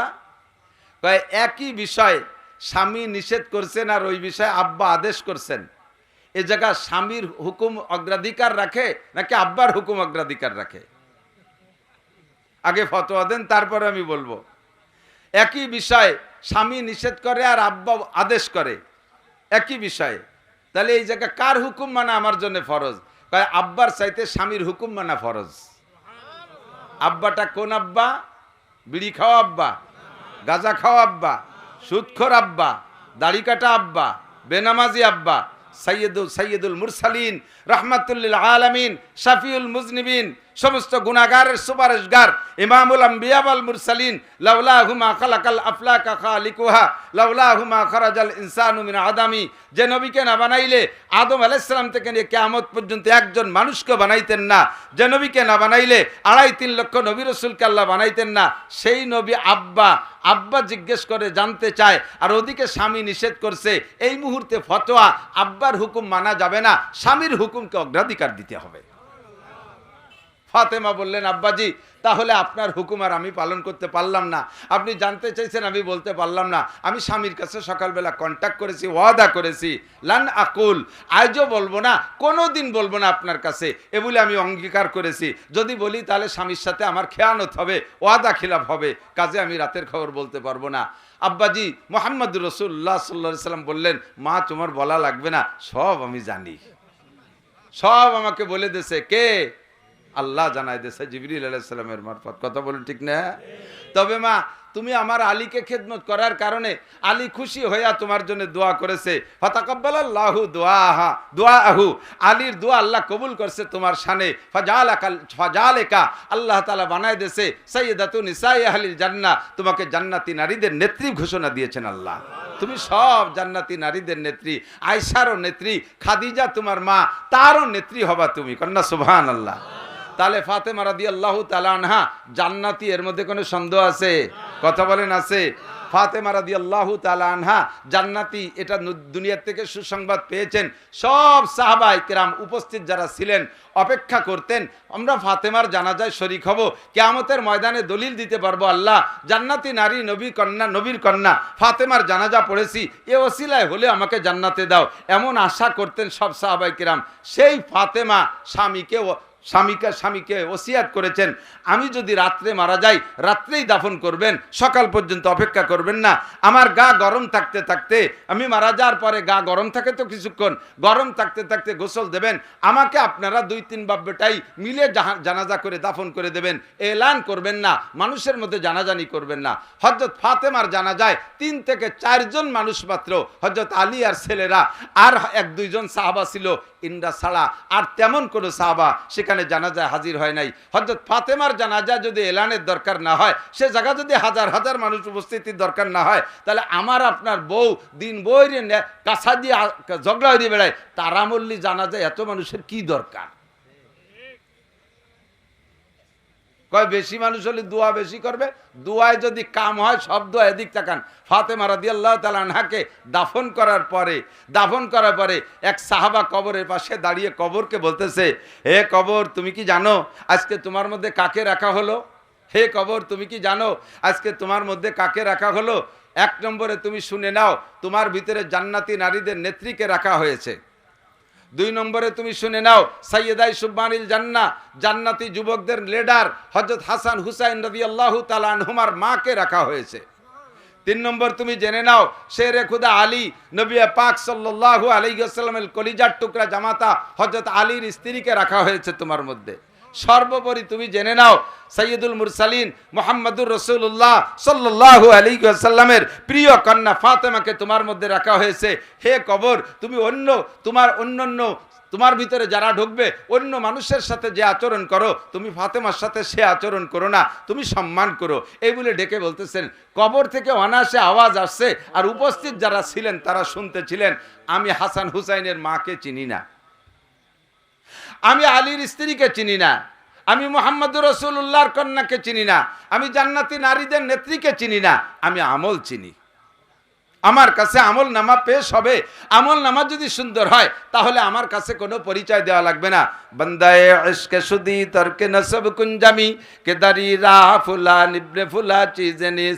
আমার কাছে আল্লাহর আশেক বান্দার বড় দাম আছে। অমকের বেটা অমক, অমকের বেটি অমক, অমকের মা অমক, অমকের মা স্ত্রী অমক, এই সমস্ত সনদের 1 পয়সারও দাম নাই, এই সমস্ত সার্টিফিকেটের কোনো দাম নাই। আমার কাছে দাম আছে আমলের। কথা বলুন ঠিক কি ঠিক না? কাজেই ফাতেমার আমল যদি সুন্দর হয়, তোমার ওই বলে আমারও ওয়াজ করা লাগবে না। সাহাবা তুমি বাড়ি যাও, আমার যা করার দরকার তা আমি করব। তো দোস্ত, হাজার হাজার লক্ষ মানুষ জানাজায় হাজির হলো, কিন্তু যার জানাজা পড়তেছি সে বেঈমান। আমাদের এলাকায় আছে, আপনাদের এলাকায় আছে কিনা জানি না, মানুষ মারা গেলে মাইয়তকে সামনে নিয়ে, হাদিসের ভিতরে আসছে, হাদিসের এই আমলটা করবেন, এদিক তাকান খেয়াল করেন, এসে গেলে বলে যায় কষ্ট হচ্ছে। একেবারে কি অপ্রয়োজনীয় কথা বলছি? অপ্রয়োজনীয় যখনই বলতে যায়, আজে বাজে বলতে যায়, তখন আপনার ঠেকায় দেবেন যে না হুজুর অধিক দরকার নাই। এই কথাগুলো জরুরি। মাইয়ত সামনে আসার পরে আমরা উলামায়ে কিরাম কিছু কথা বলি। হাদিসে আছে উযকুরু মাহাসিনা মাউতাকুম, তোমাদের মাইয়তরা যখন সামনে আসে, মাইয়তরা সামনে থাকলে তোমাদের ভিতর থেকে যে কেউ মারা গেল, এই মরা ব্যক্তির কোনো দোষের আলোচনা তোমরা করো না, যতই খারাপ হোক। একটা মানুষের 100টা কাজ আছে, 100টা কাজের ভিতরে 100টাই খারাপ থাকে না, একটা কাজ হলেই তার ভালো থাকে। কথা বলুন ঠিক কি না? তাহলে তোমাদের মধ্যে থেকে যে লোকটা মারা গেছে, ওই লোকটা আজকে বড় অসহায়, তারে পিটাইলেও তো প্রতিবাদ করতে পারে না, গালি দিলেও জবাব দিতে পারে না, তার সমালোচনা করলেও প্রতিবাদ করতে পারে না। তবে তোমাদের এক ভাই, সে যদি জান্নাতি হয়ে যায়, তাহলে কি তোমাদের কোনো লস আছে? আমাদের মধ্যে থেকে একজন জান্নাতি, সে আমার দুনিয়ার দিক দিয়ে শত্রুই হোক না কেন, দুনিয়ার দিক দিয়ে আমার প্রতিবেশী শত্রুই হোক না কেন, ও যদি জান্নাতে যায় তাতে কি আমার জান্নাতের জায়গা কমিয়ে যাবে? না, ও বদমাশ। কিছুদিন আগে বাংলাদেশে যখন তবলিগের কার্যক্রম চলতো, ওই তবলিগের 2 ভাগ হয়ে গেল, তবলিগের 2 ভাগ, এতাহাতি আর ওয়াজাহাতি। আছে নাকি আপনাদের এদিক? হুজুরকে একদল আর হুজুর ছাড়া আলাদা একদল, এরকম আছে না 2 ভাগ? যারা হুজুরকে দল ছাড়া বাইরের, তার একজনের বক্তব্য আমি শুনি, কয় হুজুররা যদি জান্নাতে যায় সে জান্নাতে আমি যাব না। কয় সাদ সাহেব যদি দোজখে যায়, আমি সাদ সাহেবের সাথে দোজখে যাব, তবু হুজুরকে সাথে থাকবো না। এ কথা কয় না। সাদ সাহেব যদি বেহেশতে যায় তাহলে তার সাথে বেহেশতে যাব, তা কয় না। কয় সাদ সাহেব যদি দোজখে যায় তাহলে তার সাথে দোজখে যাব। বোঝা যায় যে ও বোঝে যে সাদ সাহেব দোজখে যাবে, উল্টো পাল্টা। তো মাইয়ত আপনাদের সামনে যারা আসবে, এরা ওকে মাইয়ত যাকে রাখা হয়েছে, এর কোনো গুণ থাকলে বলা বলি করবেন, এর কোনো দোষ থাকলে এগুলো বলবেন না, গুণ থাকলে বলবেন। তাহলে লাভ কি? হুজুর বলেন উজকুরু মাহাসিনা মাওতাকুম, তোমাদের ভিতরে যে ব্যক্তি মারা গেল তার গুণগুলো আলোচনা করো। তাতে লাভ কি? কোনো মাইয়েতের সম্পর্কে যদি 40 জন মানুষ ভালো বলে, 40 জন মানুষ কথা বলেন, 40 জন মানুষ ভালো বলে, তাহলে আল্লাহ পাকও তাকে ভালো বিবেচনা করে মাফ করে দিবেন। বলবা না যুবকরা সুবহানাল্লাহ? এখন আপনাকে ভালো বলার মতো কি গুণ আপনি অর্জন করে যাচ্ছেন? ঠাইসে ধরে ভালো বলাবে নাকি? অনেক জায়গা আছে কয় ইনি কেমন ছিল, ভালো ছিল, কেমন ছিল, ভালো ছিল, কেমন ছিল, ভালো ছিল, এ ঠাইসে ধরে ভালো কয়া, এ ভালো করার কোনো দাম নাই। আমি কয়েক বছর মানে 2 বছর আগে এক জানাজার একটা ফেসবুকের ভিতরে একটা জানাজা দেখলাম, তার ভিতরে এরকম গুণের আলোচনা হচ্ছে। তো যিনি মারা গেছেন তার গুণ আলোচনা করতে যাইয়া উনার ভক্ত একজন বলতেছে অত্যন্ত অমায়িক লোক ছিলেন যিনি চলে গেলেন, আমাদেরকে এতিম করে রেখে চলে গেছে, কান দিয়ে বেঁচে যাচ্ছে। যত জায়গা কনসার্ট করছি সবচেয়ে ভালো অভিনয়টা উনি করতেন, প্রশংসা করতেছে। আমার জীবদ্দশা আমি যেদিন থেকে এ জগতে আসছি কোনো একটা জায়গায় ওনাকে আমি মিস করি নেই। প্রত্যেকটা গানে উনি থাকতেন, প্রত্যেকটা কনসার্টে উনি থাকতেন, বাদ্যযন্ত্র খুব ভালো বাজাইতে পারতেন, গিটারে উনি 1 নম্বর ছিলেন, হারমোনিয়াম উনি আমাকে শিখিয়েছেন, এগুলো বলতেছে। আর আমি ঢোল পিটানো জানতাম না, ঢোল পেটাইতে গেলে আমার এলোমেলো হয়ে যেত, ঢোলের পিটানটা উনি শিখিয়েছেন। এর প্রত্যেক যে প্রশংসা, খালি শয়তান কবরে জাতি যে দিলি ঢোলের বাড়ি ওর মাথায় আর ভাষায় শুরু হয়ে যাবে। কথা বলুন ঠিক না? প্রশংসা কি এই যে করতে হবে নাকি? আপনি মরার পরে আপনার সর্বপ্রথম প্রশংসাটা আসতে হবে কি দিয়ে? উনি নামাজি ছিলেন। উনি কি ছিলেন? নামাজি ছিলেন, ঠিক না? নামাজি ছিলেন। আপনার সম্পর্কে কি এই কথাটা বলার মতো আপনি গুণ অর্জন করতে পারছেন? আপনি? আমার এলাকায় গত কিছুদিন আগে একটা লোক মারা গেছে, মসজিদের ইমাম সাহেব সাক্ষী দিয়েছে, আরে ভাই এই নসিমনটা তাড়াতাড়ি জাতি দেন দিয়ে আর আলাই বালাই সারা দেশ বই দিয়া তাড়াতাড়ি জাতি দেন, সত্যি দেন। এদিক খেয়াল করেন, কষ্ট হচ্ছে আপনাদের?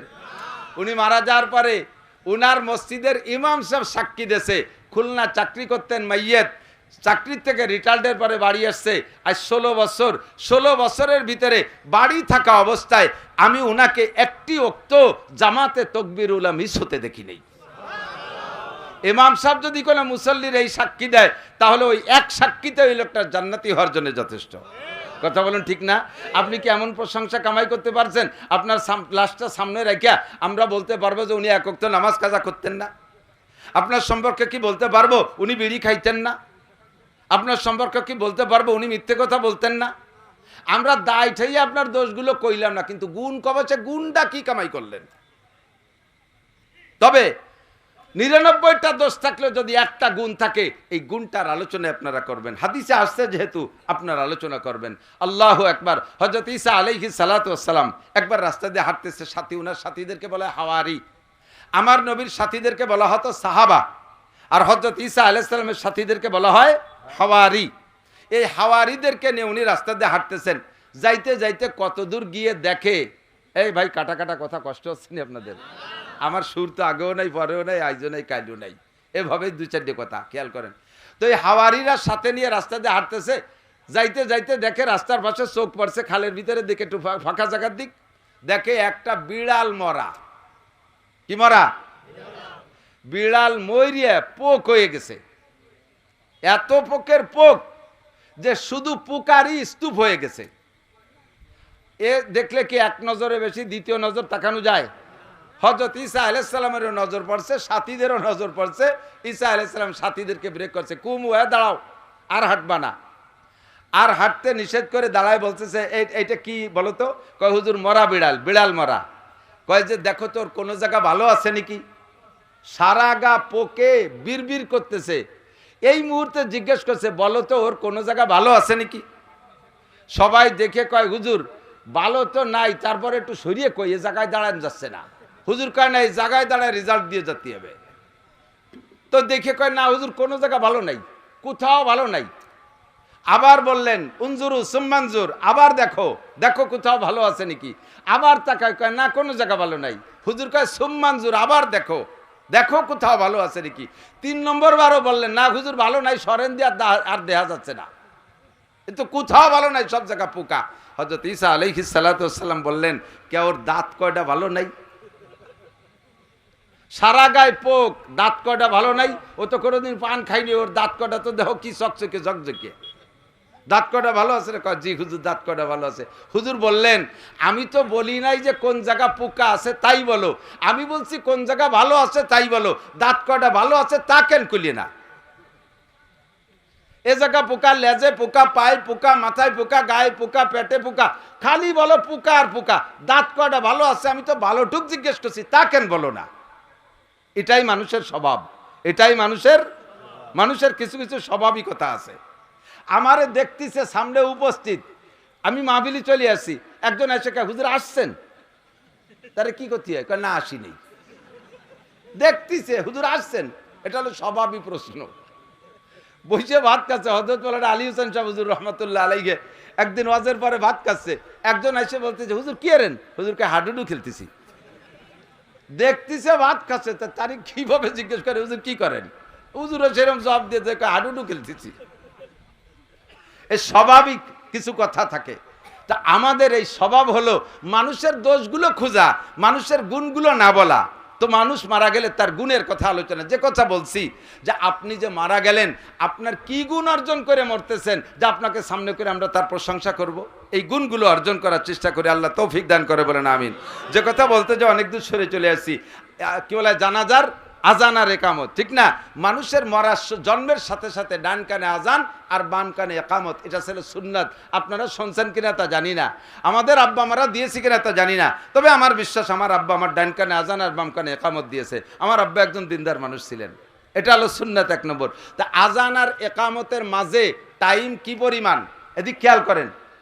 ফজরের মাগরিবের আজান দেওয়ার পরে জামাতের একামত হইতে 3-4 ঘন্টা না মাঝে কয় যে হয়, যারা কয় হয় তারা জীবনেও পড়ি নেই নামাজ। মাগরিবের আজান আর জামাতের একামতের মাঝখানে কতটুক টাইম? 5-7 মিনিট, ঠিক না? ধরে নেন আপনার ডান কানে জন্মের পরে ডান কানে আজান আর বাম কানে একামত হয়ে গেছে, আজান আর একামত হয়ে গেছে, বাকি আছে নামাজ। এই নামাজই হলো জানাজার নামাজ। এই নামাজ কি? তাহলে জানাজার নামাজ ফরজে আইন না ফরজে কিফায়া? সুন্নাত না ওয়াজিব? ওয়াজিব। জানাজার নামাজ ওয়াজিব, সুন্নাত, ফরজে কিফায়া ফরজ। বলেন কি? ফরজ। তো ফরজ নামাজের জন্য আজান একামত লাগে। আপনার এই ফরজে কিফায়া জানাজার নামাজের আজান একামত আগে হয়ে গেছে, নামাজটা বাকি ছিল, শুধু তাই পড়াই দেওয়া হয়েছে, ঠিক কি না? আল্লাহ আমাদেরকে সকলকে জানাজার নামাজ সুস্থভাবে নসিব করে, বলেন আমিন। এবং আমার জানাজা সামনে করে নিয়ে মানুষের জন্য প্রশংসা করতে পারে, এই গুণগুলো অর্জন করে যার তৌফিক দান করেন। গজল গায় না আইনুদ্দিন আজাদ সাহেব, তুই মরিলে কান্দিবে কয়জন? আপনি মরলে কান্দার কয়জন রেখে গেছেন? আরে বাড়ি যারা আছে তারা বিলাপ করবে, কাঁদবে। একজন মরলে সারা বাংলাদেশ কাঁদে, এরকম আছে না নাই? একজন মরলে সারা বাংলাদেশ কান্দে, আর আরেকজন মরলে বউও কান্দে না। একজন মারা গেছে তো বিটিরা দেন, মহিলারা মানুষ কান্দার সময় এই কান্দে, খালি কান্দে না, সাথে সাথে গীত গায় আর কান্দে। পুরুষরা কান্দে, চোখ দিয়ে পানি পড়ে, শব্দ করলে একটু করে, কিন্তু কথা কয় না। বিটিরা কান্দে আর কথা কয়, এদিক আছে নাকি সে নিয়ম? দেখবেন গীত গায় আর কান্দে। তো এক মহিলা স্বামী মারা গেছে, এ মহিলা কান্দেই না, কারণ স্বামী যা নির্যাতন করছে সারা জীবন ভরে, তাতে ওই স্বামী মরে গেলে আর তার জন্য কান্দা আসতেছে না, আর খুশি হয়েছে, শয়তান মরছে বাঁচছি। প্রতিবেশী এক মহিলা এসে বলতেছে, আপা একটু কান্তি, আর না কানলে মানুষ মাইন্ড করবে না। তার মানে তোমার অন্য জায়গায় যোগাযোগ আছে, এই যে মারছে সেই জায়গায় যাচ্ছি পারবে না, এই কয়ে সন্দেহ করবে না, একটু কান্দো। কয়েক আপা কানবো যে কি কইয়ে কানবো? কোয়া যা আসছে তা একটু কোয়া। তো কান্তিছে আর কইছে, বাবা কোনোদিন টেঙ্গারি দে সাড়া বাড়ই নেই বাবা রে ভাই, বাবা কোনোদিন মুনাই দে সাড়া মারি নেই বাবা রে ভাই।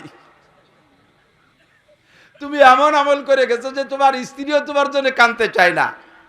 আবার তুমি সমালোচনায় পঞ্চমুখ, এ ভালো না, ও ভালো না, সে ভালো না, সারা দুনিয়ার মানুষের সমালোচনা করো, নিজে কতটুকু প্রশংসিত হয়ে মরতেছি, এটা কি পিছনের দিক খেয়াল করছি কখনো? আল্লাহ তাআলা আমাদের প্রশংসিত হয়ে মরার তৌফিক দান করে, সবাই বলে আমিন।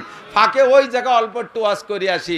মনে আছে সাইয়্যিদাতু নিসাই আহলিল জান্নাহ, জান্নাতি নারীদের নেত্রী হযরত ফাতেমা, জোরে বলেন কে?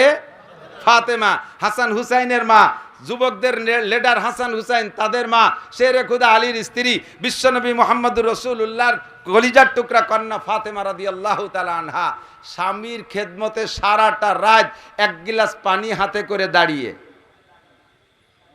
স্বামীর খেদমতে এক গিলাস পানি হাতে করে সারাটা রাত দাঁড়িয়ে খেদমত করেছে। আমার দেশের মা বোনরা, ভাই এদিক তাকান, আপনারা আমরাও মেয়েদেরকে বিয়ে দেওয়ার সময় বিয়েই রে বলে দেই, জামাইয়ের বাপরে বলে দেই বিয়েই।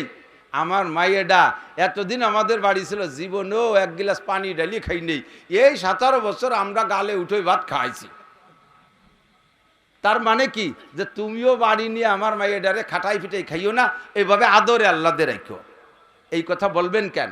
জামাইরে বলে দেয় বাপ খেয়াল রাখিস বাপ, আমার বড় আদরের মাইয়া, এর দিয়ে আমরা কোনোদিন কিছু করি নাই, গায়ে একটু নখে রেসর দেই নাই, এক গিলাস পানি ঢালাই খাই নেই, ওর পানিটুকু ঢেলে দিছি, তার মানে আমার মাইয়েডারে তুমি পানি ঢেলি খাওয়াইও।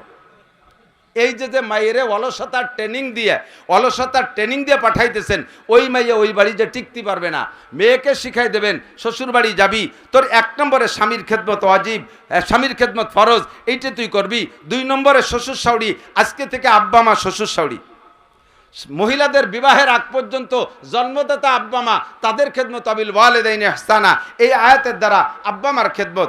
যখন মেয়েদের বিয়ে হয়ে যায়, শ্বশুর বাড়ি চলে যায়, তখন শ্বশুর শাশুড়ি হয়ে যায় আব্বা মা। তুমি আজকে থেকে খেদমত চেঞ্জ করে দাও, আব্বা মা বলে আমাদের যে খেদমতটা করতে, এই খেদমত আজকে তুমি শ্বশুর শাশুড়িরে করবা। সেই বাড়ির সবচাইতে বেশি কাজ তুমি করবা। মা রান্না করে খানা খাবা, বাজারে খানা খাবা না। ইদানিং দেখেন আশ্চর্য, সব অনলাইন হয়ে গেছে। একটু পয়সাওয়ালারা যারা, এই বাড়ির মহিলারা রান্না বান্না করে খাবে না, অনলাইনে অর্ডার দিয়ে 3 বেলা জায়গায় বসে খাবে। এমন গাইতু গরু হয়েছে, গড়িয়ে গরু।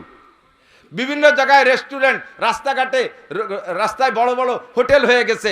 বিকেলবেলা দেখা যায় গাড়ি ভরে নিয়ে অফিসারদের বউরা, শিল্পপতিদের বউরা, পয়সাওয়ালাদের বউরা, কন্ট্রাক্টরের বউরা এই জায়গা যাই ওখানে বসে খাবে, রান্না করে খাবে না। আরে পরে রাতের খাওয়া নিজে হাতে করে রান্না করে খাওয়া, এর মজাই একটা আলাদা। কথা বলেন ঠিক না? যে কথা এসে যায় বলে যায়, আপনি আপনার ছেলেরে দিয়ে বাজার করাবেন, আপনি ওই বাজার খাইয়ে মজা পাবেন না। আপনি বাজারে যাবেন, আপনার রুচি সম্মত চাহিদা অনুযায়ী দেখে দেখে মাছটা ভালো লাগছে, এই মাছটা কিনবো, লাউ এইটা ভালো লাগছে, এইটা কিনবো। ওই কেনার সময় চোখে যেটা ভালো লাগছে চয়েস করে কিনছেন, ওই কিনা থেকে নিয়ে রান্না করে খাওয়া পর্যন্ত ওই খাদ্যটার ভিতরে আপনার আত্মিক একটা টান তৈরি করে থাকে। এটা কখন রান্না করবে, এই কই মাছ কখন রান্না করবে, বড় ইলিশ কখন রান্না করবে, সেই থেকে জিভের ভিতরে পানি বাড়তে তালে থাকে।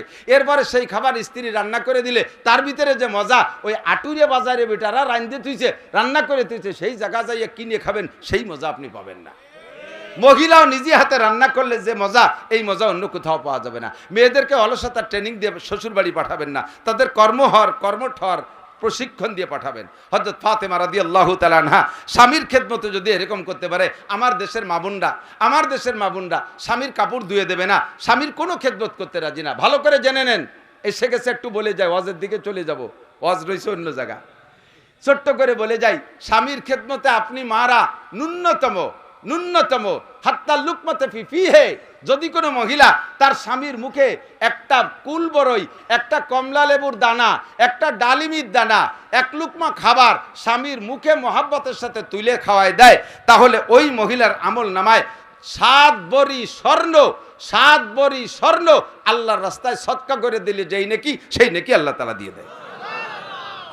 মহিলাদের ইনকাম করে একেবারে সহজ, পরিশ্রম কম, পারিশ্রমিক বেশি। মোহাব্বত করে স্বামীর একটু হালকা খেদমত, স্বামী রাত্রে শুয়ে আছে, মাথার মধ্যে চুলের মধ্যে আঙ্গুল ঢুকাই দিয়ে হালকা একটু মেসেজ চাপ দিচ্ছে, স্বামী আরামে ঘুমাক। প্রত্যেক একটা চাপ দিয়ে 7 ভরি স্বর্ণ আল্লাহর রাস্তায় দান করার সওয়াব। স্বামীর জুতা জোড়া সোজা করে দিলে 7 ভরি স্বর্ণ দান করার সওয়াব। এমনকি গায়ে একটা ঘামাসি গোটা দেখছে, এই ঘামাসির গোটাটা যদি স্বেচ্ছায় মোহাব্বতের সাথে স্ত্রী গায়ের থেকে মেরে দেয়, তাহলে মহিলার আমল নামায় 7 ভরি স্বর্ণ দান করার সওয়াব। স্বামী মাঠের থেকে কষ্ট করে এসে ঘরে বসছে, একটা হাত পাখা তাল পাখা, অথবা ঘরে যদি কারেন্টের ফ্যান থাকে, সুইচটা অন করে স্বামীর গায়ে বাতাস চালু করে দিছে, সুইচ অন করতে যে দেরি, তার আমল নামায় 7 ভরি স্বর্ণ দান করার নেকি লিখতে একটু দেরি হয় না। যদি কারেন্ট ফ্যান না থাকে, ফ্যান চালাই দিতে হবে। ফ্যান তাই বলে যেন কনকনে শীতের রাত্রি, পুষ মাসের রাত্রি আছে, স্বামী বইছে আর ফ্যান চালাই দিলেন, সে সময় আপনার এই 7 ভরি নেকি স্বর্ণ দান করার নেকি নিতে হলে গায়ে একটা কম্বল জড়াই দিতে হবে।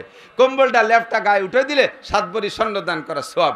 আপনি স্বামীর জুতো জোড়া সোজা করে দিলে 7 ভরি, অজু বানানোর পানি গরম করে দিলেন শীতকালে 7 ভরি স্বর্ণ দান করা সওয়াব।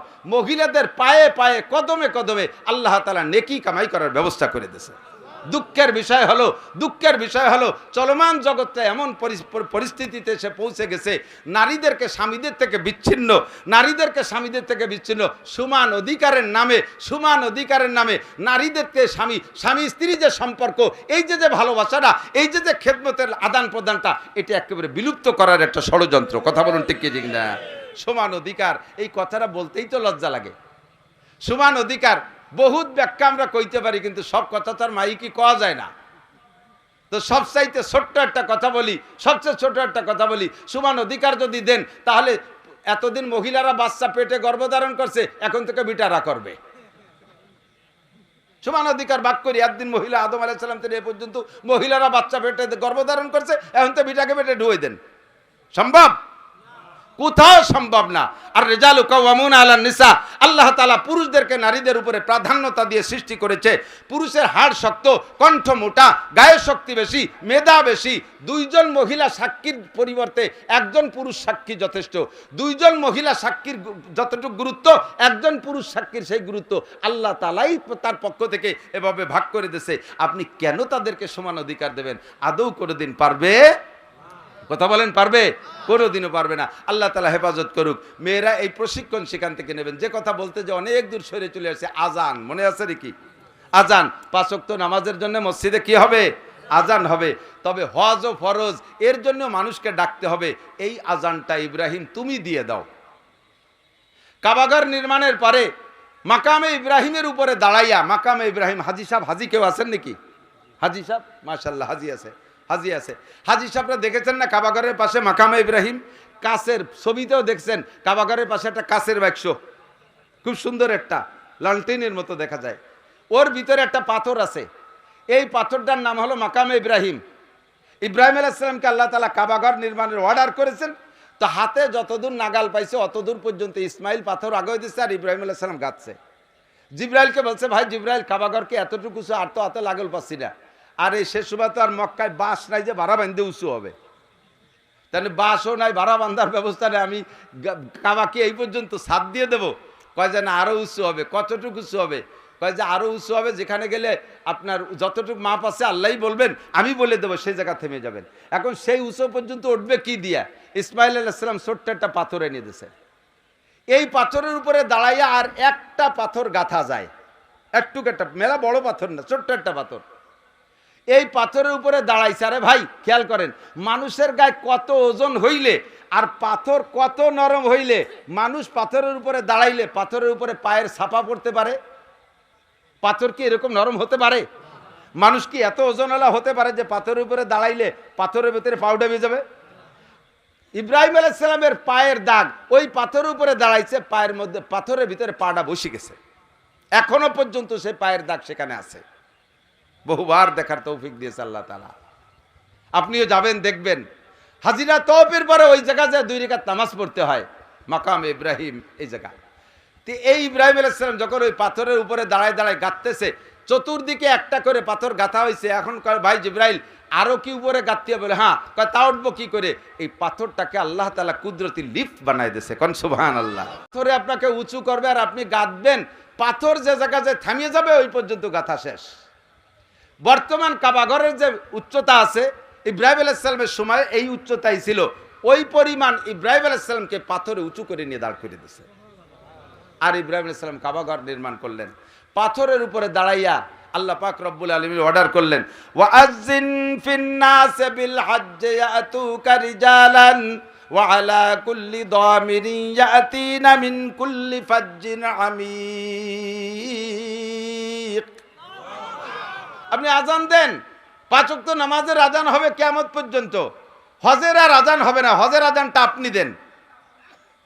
আদম আলাইহিস সালামের পরে 1000 বছর পরে নূহ আলাইহিস সালাম, নূহ আলাইহিস সালামের 1000 পরে ইব্রাহিম আলাইহিস সালাম, 1000 বছর পরে ইব্রাহিম আলাইহিস সালাম। সেই সময় ইব্রাহিম আলাইহিস সালাম আজান দিয়েছে, তখন কি দুনিয়ায় 800 কোটি মানুষ ছিল? মানব বসতি যত দূরের মধ্যে ছিল, ইব্রাহিম আলাইহিস সালামকে আজান দিতে বললেন। ইব্রাহিম বললেন, আল্লাহ আমার এই আজানের আওয়াজ কত দূর যাবে? আল্লাহ তাআলা বললেন, মাইক লাগবে না, ইথার লাগবে না, নেটওয়ার্ক লাগবে না, মোবাইল লাগবে না, আজান দিবা তুমি, পৌঁছাই দেব আমি। বর্তমান বিশ্বে যত দূরে মানুষ আছে সমস্ত মানুষের কানে তোমার আজান আমি আল্লাহ তাআলা পৌঁছে দেব। ওই সময় দুনিয়ায় যত মানুষ জীবিত ছিল সব মানুষ ইব্রাহিম আলাইহিস সালামের হজের আজান শুনছে। শুধু তাই না, খেয়াল করেন, দুনিয়ায় যারা জীবিত ছিল শুধু তাই না, আমরা তো সে সময় দুনিয়ায় ছিলাম না, আমরা ছিলাম রুহের জগতে। এই ইব্রাহিম আলাইহিস সালামের আজান, হজের আজান রুহের জগতে পৌঁছে গেছে। ওখানে বসে আমরা লব্বাইক বলেছিলাম। হজের আজানের জবাব কি? লব্বাইক। বলেন কি? আরেকবার বলবেন না জোরে? হাজী সাহেবরা হজে যাইয়া কি বলে? আমরা একটা তলবিয়া পড়ে নেই, যদি আমাদের এই আন্তরিক তলবিয়াটা আল্লাহ কবুল করে তাহলে মরার আগে একবার হজ নসিব হয়ে যেতে পারে। লব্বাইক আল্লাহুম্মা লব্বাইক, লব্বাইক লা শারীকা লাক লব্বাইক, ইন্নাল হামদা ওয়ান নি'মাতা লাকা ওয়াল মুলক লা শারীকা লাক। আল্লাহু আকবার। এই লব্বাইক আমরা রুহের জগতে ইব্রাহিম আলাইহিস সালামের আজান শুনে জবাব দিয়েছিলাম। তবে সবাই না। এদিনও রুহের জগতে থাকে অনেকে আলসেমি আছে, আজানের উত্তর দেই নেই। যেমন এখন মসজিদে আজান হয়, এই চার দোকানে বসে বসে গাপটি মেরে বিড়ি খাতি, তালে তো একদল আছে না কিছু আল্লাহওয়ালা, ওরা খুব দিনদার। ওই জায়গা থেকে ইব্রাহিম আলাইহিস সালামের হজের আজানের জবাব যারা দিয়েছেন, খেয়াল করেন, যারা হজের আজানের জবাব দিয়েছেন, দুনিয়ায় আসার পরে যত গরিব হন, যত অভাবী হন, মক্কা থেকে যত দূরে আপনার বাড়ি হোক না কেন, মরণের আগে একটা বার হলে আপনি হজ অথবা উমরা করতে পারবেন। ওখানে থেকে যারা লব্বাইক বলেছে, ও জায়গা কেউ 10 বার লব্বাইক বলছে, কেউ 20 বার বলছে, কেউ 50 বার লব্বাইক বলছে। যে কয়বার লব্বাইক বলছে সে সেই কয়বার হজ উমরা করতে পারবে। ভাই তা আল্লাহ হাতে ধরে আমাকে ঠকাইছে, বাংলাদেশে পাঠালো, আমাকে যদি মক্কায় পাঠাতো তাতে আমরা লব্বাইক করে ডালি দিতাম। এই লব্বাইক আমরা হজ করতে পারতাম। আরে ভাই, আমি মক্কায় তো অনেকবার গেছি, বহু মক্কি, বহু সৌদিয়ান আজও পর্যন্ত হজ করে নাই। বাড়ি সৌদি আরবে, আজও হজ করতে পারে নাই। আরে সৌদি হলেই হজ করা যায় না, হজের কপালে থাকতে হবে। অথচ বাঙালি বহুত গরিব আছে। এই রমজানে, আগের রমজানের পরে, এই রমজান গেল তার গত রমজানের পরে আমি আমার 2 ছেলেরে নিয়ে গেছি উমরায়। আমাদের সাথে রূপসা ফেরিঘাটের একজন কুলি, জাহাজের থেকে মাল আনলোড করে, এই লোকটা আমাদের সাথে উমরায় গেছে। মদিনার থেকে যেদিন আমরা ব্যাক ফ্লাইটে আসবো, আগের রাত্রে শুনি যে উনি ফোনে কথা বলতেছে রূপসা ঘাটের সাথে।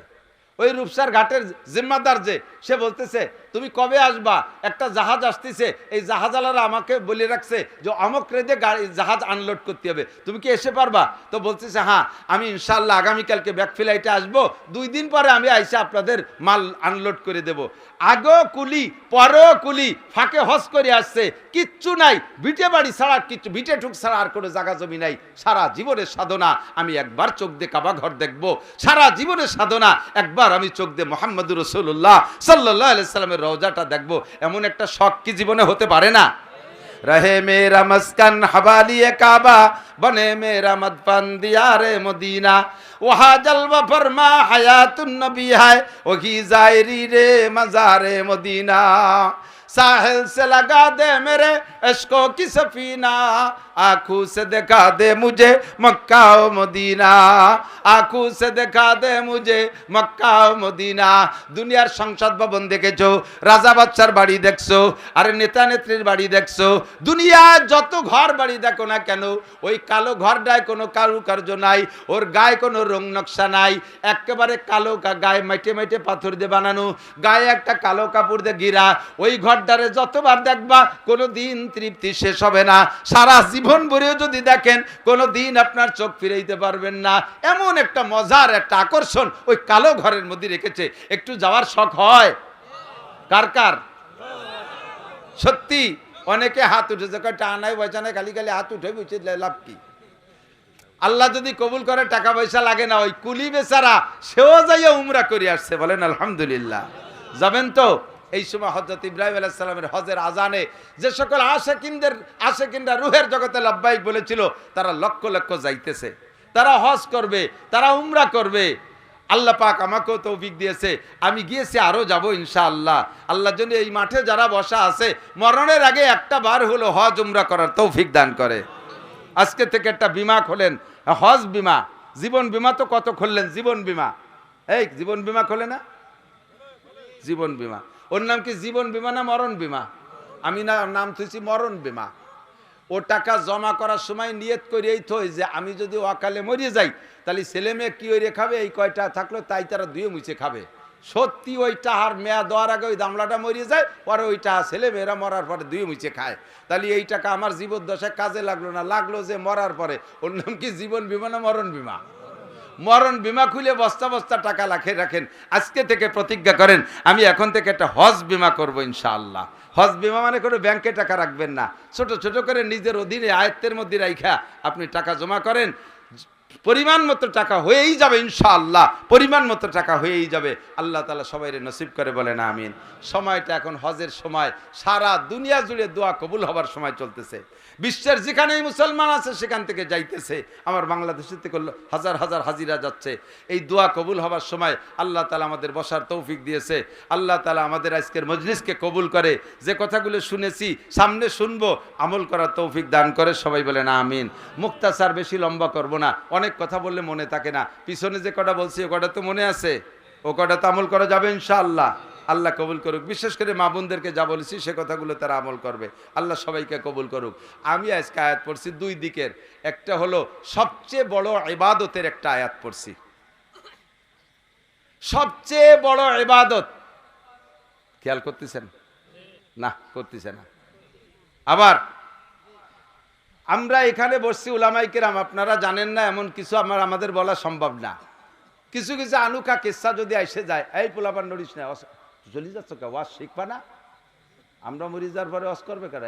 দুইয়ে মুছে খাতিয়ে রবি বয় মাইক দল্লি টাহা।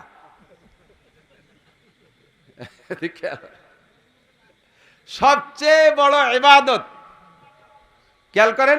আবার বলি, দুনিয়ায় সবচেয়ে কঠিন কাজ কোনটা? কেউ কি বলতে পারেন? জানা আছে? আমি একটা প্রশ্ন আপনাদের কাছে রাখছি, জানা থাকলে কেউ বলবেন সবচেয়ে কঠিন কাজ কোনটা? কে জানা থাকলে জানা মতে কয় যে হুজুর ওয়া কয়ে সারার কায়দা নাই, কোনটা কঠিন? আমি জানি সবচেয়ে কঠিন কাজ কোনটা। সবচেয়ে কঠিন কাজ লেখাপড়া। লেখাপড়ার চেয়ে কঠিন কাজ নাই। ছেলেটারে স্কুলে দিয়েছেন, দেখবেন 2-4 ক্লাস পড়ি আর পড়বে না। প্রাইমারি পড়লেও হাই স্কুলে যাওয়ার পরে 7-8 পরে আর পড়বে না। এর না পড়ার কারণে পিটেবেন, জান বেরোয় ফেলবেন মারতি মারতি, তবুও যাবে না স্কুলে। স্কুল বাদ দিয়ে ইট বাটায় কাজ করবে। স্কুল বাদ দিয়ে 6 মিলি 30-40 সিএফটি গাছ পেটে বাঁধা ঠেলতি রাজি, তবু ভর্তি রাজি না। কতক্ষণ পড়ার বয়সে আমার মাদ্রাসার ছাত্র পুরন কবরস্থানের ভাঙ্গা কবরের মধ্যে যে ফলাইছে, যে জায়গা দিনই যাইতে ভয় লাগে, যে ওই জায়গা গেলি পারা ফেরেশতানা জিজ্ঞেস করলো মার রব্বুকা, সেই পুরন ভাঙ্গা কবরের মধ্যে ফলাই রয়েছে আমার এক সাথী ছাত্র বয়সে। দিনই যাইতে সে জায়গা ভয় পাই। তাহলে পড়ালেখা এত কঠিন যে পড়ালেখা বাদ দিয়ে দুনিয়ার কঠিন থেকে কঠিন কাজ করতে রাজি, তবু পড়তে রাজি না। দুনিয়ার কাজের দিক দিয়ে কঠিন কাজ, সবচাইতে কঠিন কাজ লেখাপড়া। আর সবচাইতে শ্রেষ্ঠ ইবাদত কোনটা, এটাও আপনি জবাব দিতে পারবেন না। আল্লাহ পাক, আল্লাহ নবী সাল্লাল্লাহু আলাইহি সাল্লাম বলেন, যেই ইবাদত করলে সবচেয়ে বড় আবেদ হয় সেই ইবাদতের নাম সবচেয়ে বড় ইবাদত। বলেন, যেই ইবাদত করলে, ইবাদত যে করে তারা আবেদ বলে। যেই ইবাদত করলে নবী পাক, এ যুবক আমার দিক, যেই ইবাদত করলে নবী পাক ওই লোকটাকে, আল্লাহ পাক ওই লোকটাকে সবচেয়ে বড় আবেদ বলে, তাহলে ওই লোকটার ওই ইবাদত সবচেয়ে বড় ইবাদত। সেই ইবাদতটা কি? হুজুর আলাইহিস সালাতু ওয়াস সালাম বলেন, আমার দিক, ইত্তাকিল মাহারিমা তাকুন আবাদান নাস। ইত্তাকিল মাহারিমা তাকুন আবাদান নাস। যদি তুমি দুনিয়ায় সবচেয়ে বড় আবেদ হইতে চাও, সবচেয়ে বড় আবেদ হইতে চাও, আল্লাহর কাছে যদি সবচেয়ে বড় আবেদ হিসেবে পরিগণিত হতে চাও, তাহলে একটা কাজ করো, কাজটা ছোট, ইত্তাকিল মাহারেম। দুনিয়ায় যত হারাম কাজ আছে সব হারাম কাজগুলো পরিহার করে চলো, সমস্ত হারাম কাজগুলো ছেড়ে দাও, তাহলে তুমি হবা সবচাইতে বড় আবেদ। আল্লাহ পাক নিজেই বলেন ইনতাজতানিবু কাবায়ের, আমার দিক যত কবিরা গুনাহ আছে সমস্ত কবিরা গুনাহ হালাল না হারাম? জোর হলো না? যত কবিরা গুনাহ আছে হালাল না হারাম? আল্লাহ পাক বলেন ইনতাজতানিবু কাবায়ের, যদি তুমি কবিরা গুনাহগুলো ছেড়ে দিতে পারো, নবী পাক বলেন তাকুন আবাদান নাস, তাহলে তুমি হবা সবচাইতে বড় আবেদ।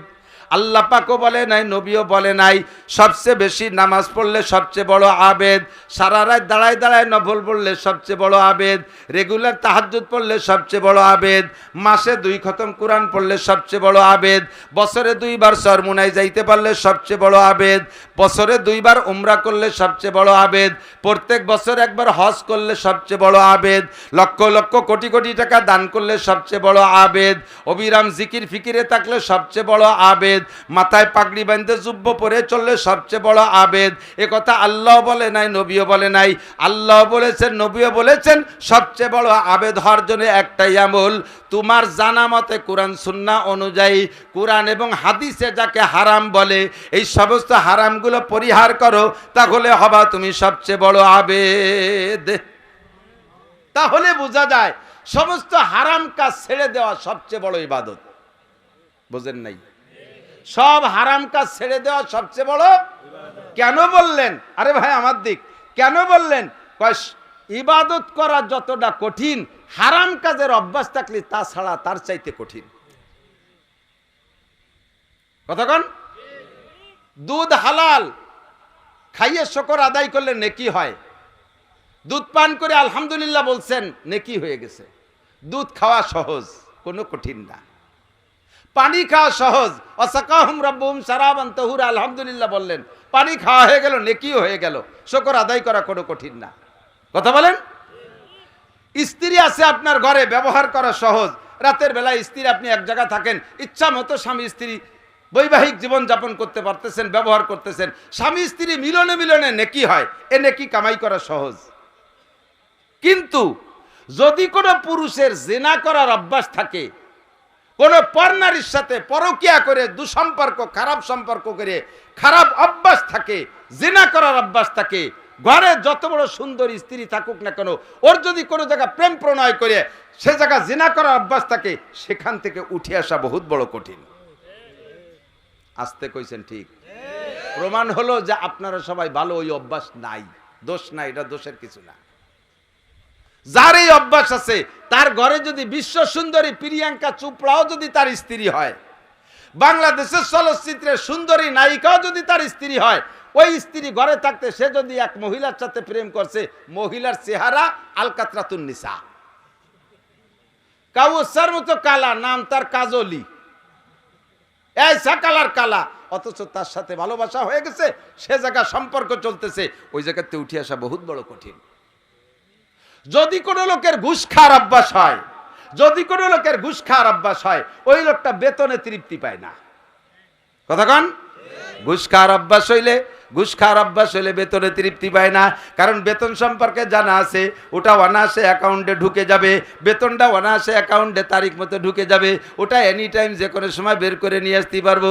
কিন্তু ঘুষে টাকা ছুটে গেলে ধরা কঠিন। এই জন্যই ঘুষের পিছনে হন্য হয়ে ছোটে, আছে না নাই? ঘুষ খাইতে আল্লাহু আকবার। যে একবার যদি ঘুষের অভ্যাস হয়ে যায়, তাহলে যে জায়গায় গেলে ঘুষ নাই, ওই জায়গা মধ্যে পোস্টিং নিতেই চায় না। যে এলাকায় ঘুষ বেশি, লক্ষ লক্ষ টাকা দিয়ে সেই এলাকায় পোস্টিং নেয়। এরকম কিছু আল্লাহওয়ালা অফিসার আছে না? এরকম কিছু দিনদার ভদ্রলোক আছে না, চাকরি বাকরি করে? কোথায় ঘুষ বেশি, পোস্টিং সেই জায়গা নেব। আর ঘুষের যদি একবার অভ্যাস হয়ে যায়, তখন সে বেতনে তৃপ্তি পায় না। যে লোকটা মদ গাঁজা ইয়াবা ফেনসিডিল হিরোইন খাওয়ার অভ্যাস হয়ে গেছে, ওই লোকটা দুধে তৃপ্তি পায় না, মধুতে স্বাদ পায় না, ওই লোকটা দুনিয়ার কোনো হালালে তৃপ্তি পায় না। আর ওই হারাম থেকে উঠে আসা বড় কঠিন। হারাম থেকে ফিরানোর জন্য তাকে কি পরিমাণ চেষ্টা করে। রেহাব নামে জেলখানা বানাইছে। রিহাব, এই রেহাবের ভিতরে নিয়ে 3 মাস 6 মাস পর্যন্ত আটকায় রেখে বাড়ি পাঠায় দেয়। প্রথম দিন আইসেই বিসমিল্লাহ কয় সেই মদ দিয়ে আর গাঁজা দিয়ে। হারামে অভ্যাস হয়ে গেলে ওখান থেকে উঠে আসা কঠিন, জিনার অভ্যাস হয়ে গেলে ফিরে আসা কঠিন। যদি কের সুদ খাওয়ার অভ্যাসে, আমার দিকে খেয়াল করেন, যদি কের সুদের অভ্যাস হয়ে যায় ওই লোকটা ব্যবসার টাকায় তৃপ্তি পায় না। ব্যবসায় সামান্য লাভ হয়, আর ব্যবসা করে লাভ করতে তো জানটা বেরোয় যায়। ঢাকার থেকে মাল আনতে হবে, এরপরে বেচতে হবে, খুলনাতে মাল আনতে হবে, তারপরে বেচতে হবে, আর সব মালে লাভ হয় কি হয় না কোনো নিশ্চয়তা নাই। আল্লাহর ফজলে সুদে টাকার মাইর নেই, ওতে লাভ হবেই হবে। হাজারে 100, লাখে 1000, নাকি লাখে 10,000, হাজারে 100, লাখে 10,000 টাকা দিয়ে জমা দিয়ে স্ট্যাম্পে সই রেখে নাক ডেকে ঘুমাবে, কাবাঘরের মধ্যে বসে বসে তসবিহ তাহলিল করবে, ও না সে ওনার অ্যাকাউন্টের মধ্যে টাকা ঢুকিয়ে যাইবে। সুবহানাল্লাহ, কথা কন না কে? কি বিল্লাহ? সুদখোর হাজি সুদের টাকা দিয়ে যদি হজে যাও, ফেরেশতারা ওই জায়গা জুতো নিয়ে বসে রয়েছে, তুই এয়ারপোর্টে নাম লিয়ায় খালি সাড়ে শয়তান ঘুষিয়ে টাকা দিয়েছে হজ করতে উমরা করতে, ঘুষ খাওয়া টাকা দিয়ে বেতন পাও 30,000, বছরে 2 বার উমরা করে, এই গুমরা টাকা বেশ কোন জায়গা? হারাম টাকা ইবাদত, লা সাদকাতা মিন গুলুলিন। আল্লাহ পাক বলেছেন, নবী পাক বলেন, হারাম টাকার কোনো সদকা আল্লাহ কবুল করে না। হারাম টাকা ঘুষ খাইয়া, সুদ খাইয়া, চুরি করে, ডাকাতি করে, কন্ট্রাক্টের মাল মারিয়ে দিয়ে রাস্তায় কন্ট্রাক্টরের মাল দেশে এই পরিমাণ মাল রাস্তায় খরচ করবা, লামসাম খরচ করে মোটা টাকা মারিয়ে দিয়ে সেই টাকা দিয়ে মসজিদের টাইলস কিনে দেয়, এসি কিনে দেয়। তোমার এই এসির বুয়ো না মসজিদ, তোমার এই টাইলসের ভুয়া না ভুকা না মসজিদ। আল্লাহ তোমার ধর্ম, আল্লাহর ধর্ম তোমার এই হারাম টাকার কাছে ভুকা না। কথা বলুন ঠিক কি ঠিক না? এর জন্য হুজুর বলেন, ইত্তাকিল মাহারেম, যদি সবচেয়ে বড় আবেদ হইতে চাও তাহলে হারাম কাজ ছেড়ে দাও। হারামের বহুত ক্লাসিফিকেশন আছে। আল্লাহ পাক বলেন, ইনতাজতানিবু কাবায়ের, যদি কবিরা গুনাহ ছেড়ে দিতে পারো, নুকাফির আনকুম সাইয়্যাতিকুম, তোমাদের সগীরা গুনাহ আমি আল্লাহ বিনা তওবায় ক্ষমা করে দেব। সগীরা গুনাহ ক্ষমা চাওয়ার জন্য তোমার তওবা করা লাগবে না, শুধু কবিরা গুনাহ পরিহার করলে তোমার সব সগীরা গুনাহ এমনি মাফ করে দেব। বলেন না সুবহানাল্লাহ? কিছু কিছু কবিরা গুনাহ সমাজে এলাকায় সমকালীন পরিবর্তন হয়, এর জন্য বলা লাগে। এদিক খেয়াল করেন, মিথ্যে কথা বলা সগীরা না কবিরা? জোর হলো না? বলেন না একটু? আমি কেন বলাচ্ছি, কিয়ামতে যাই যাতে অস্বীকার করতে না পারেন, হুজুরকে কাছে শুনি নেই এমন ভাবে ব্যক্তি বেড়ে পড়বেন, কোনো দিনও শুনি নেই যে মিথ্যে কথা কলি কবিরা গুনায়। আল্লাহ তুমি আমার চেনো না, আমি কত ভালো মানুষ, যদি জানতাম যে মিথ্যে কথা কবিরা, আমি কোনোদিন কই। এই বলে মুখ মসবেন কাউর মতো, কাউয়ে দেন কিছু খাইয়ে ডালের সাথে বাড়ি ভর দেয়, কিছু খাইনি। এই কাকের মতো মুখ মসবেন যে কোনোদিন শুনি নাই, এই জন্য মস্ক করাই দিলাম। মিথ্যে কথা বলা সগীরা না কবিরা? গীবাত করা সগীরা না কবিরা? গীবাত বোঝেন? এই বিষয়টা একটু বুঝতে হবে, একটু কষ্ট করেন, একটু কষ্ট করেন, মুহাব্বতের সাথে একটু কষ্ট করেন, শুনবেন শুনবেন। গীবাত হলো আসাদ্দু মিনাজ জিনা। আগে বোঝেন গীবাত কারে কয়। আমি মাওলানা নাসির একটা অন্যায় করছি, আপনার সামনে ধরা পড়ে গেছি অন্যায়টা করিয়া, আমি নিজেও লজ্জিত অন্যায়টা করে, আমি রাতের বেলা আল্লাহর কাছে ক্ষমা চেয়ে নিছি, তওবা করছি আমি। আপনি আমাকে সমাজে খাটো করার জন্য, সমাজে আমাকে খাটো করার জন্য, দাগি করার জন্য মানুষের কাছে যেখানে সেখানে আমার ওই দোষটা চর্চা করতেছেন, এর নাম গীবাত। হয়তো বলবেন যে এটা তো আমি বানাই বলতেছি না, হুজুর করছে তাই কইতেছি। হাদিসে বলে এই জন্যই তো গীবাত, আর হুজুর করে নাই এইটা যদি হুজুরের নামে বানায়, বানাওটি করো, মিথ্যা কথা বানাও, তাহলে তার নাম অপবাদ। তার নাম কি? অপবাদ। আর জিনার গীবাতের চাইতে অপবাদ আরো বড় কঠিন শাস্তি, আরো বড় কঠিন। তো গীবাত হলো কি? আল গীবাতু আসাদ্দু মিনাজ জিনা। একজন একটা অন্যায় করছে, ওই অন্যায়টা মানুষের কাছে, মানুষের ভিতরে বলে বেড়ানো, যেই অন্যায়ের কথাটা তাকে বললে সে কষ্ট পাইতো, সেইটা তার সামনে না বলে আড়ালে আড়ালে বলে বেড়াচ্ছেন। আমি আপনাদেরকে অনুমতি দেই, আমার দিক তাকান, আমার দিক তাকান। গীবাতে একটা লাভ আছে। আপনি যার গীবাত করতেছেন, ওই লোকটা যে গুনাহ করছিল সেই গুনাহটা আপনি আড়ালে বলা বলি করতেছেন না, একটা অন্যায় করছিল, ওই লোকটা ওই অপরাধ করে যে গুনাহ কামাই করছে, আপনি তার গীবাত করার কারণে ওই গুনাহটা আপনার আমলনামায় চলে আসবে, আর আপনার আমলনামা থেকে সমপরিমাণ নেকি যাইয়ে তার সেই শূন্য স্থান পূর্ণ হয়ে যাবে।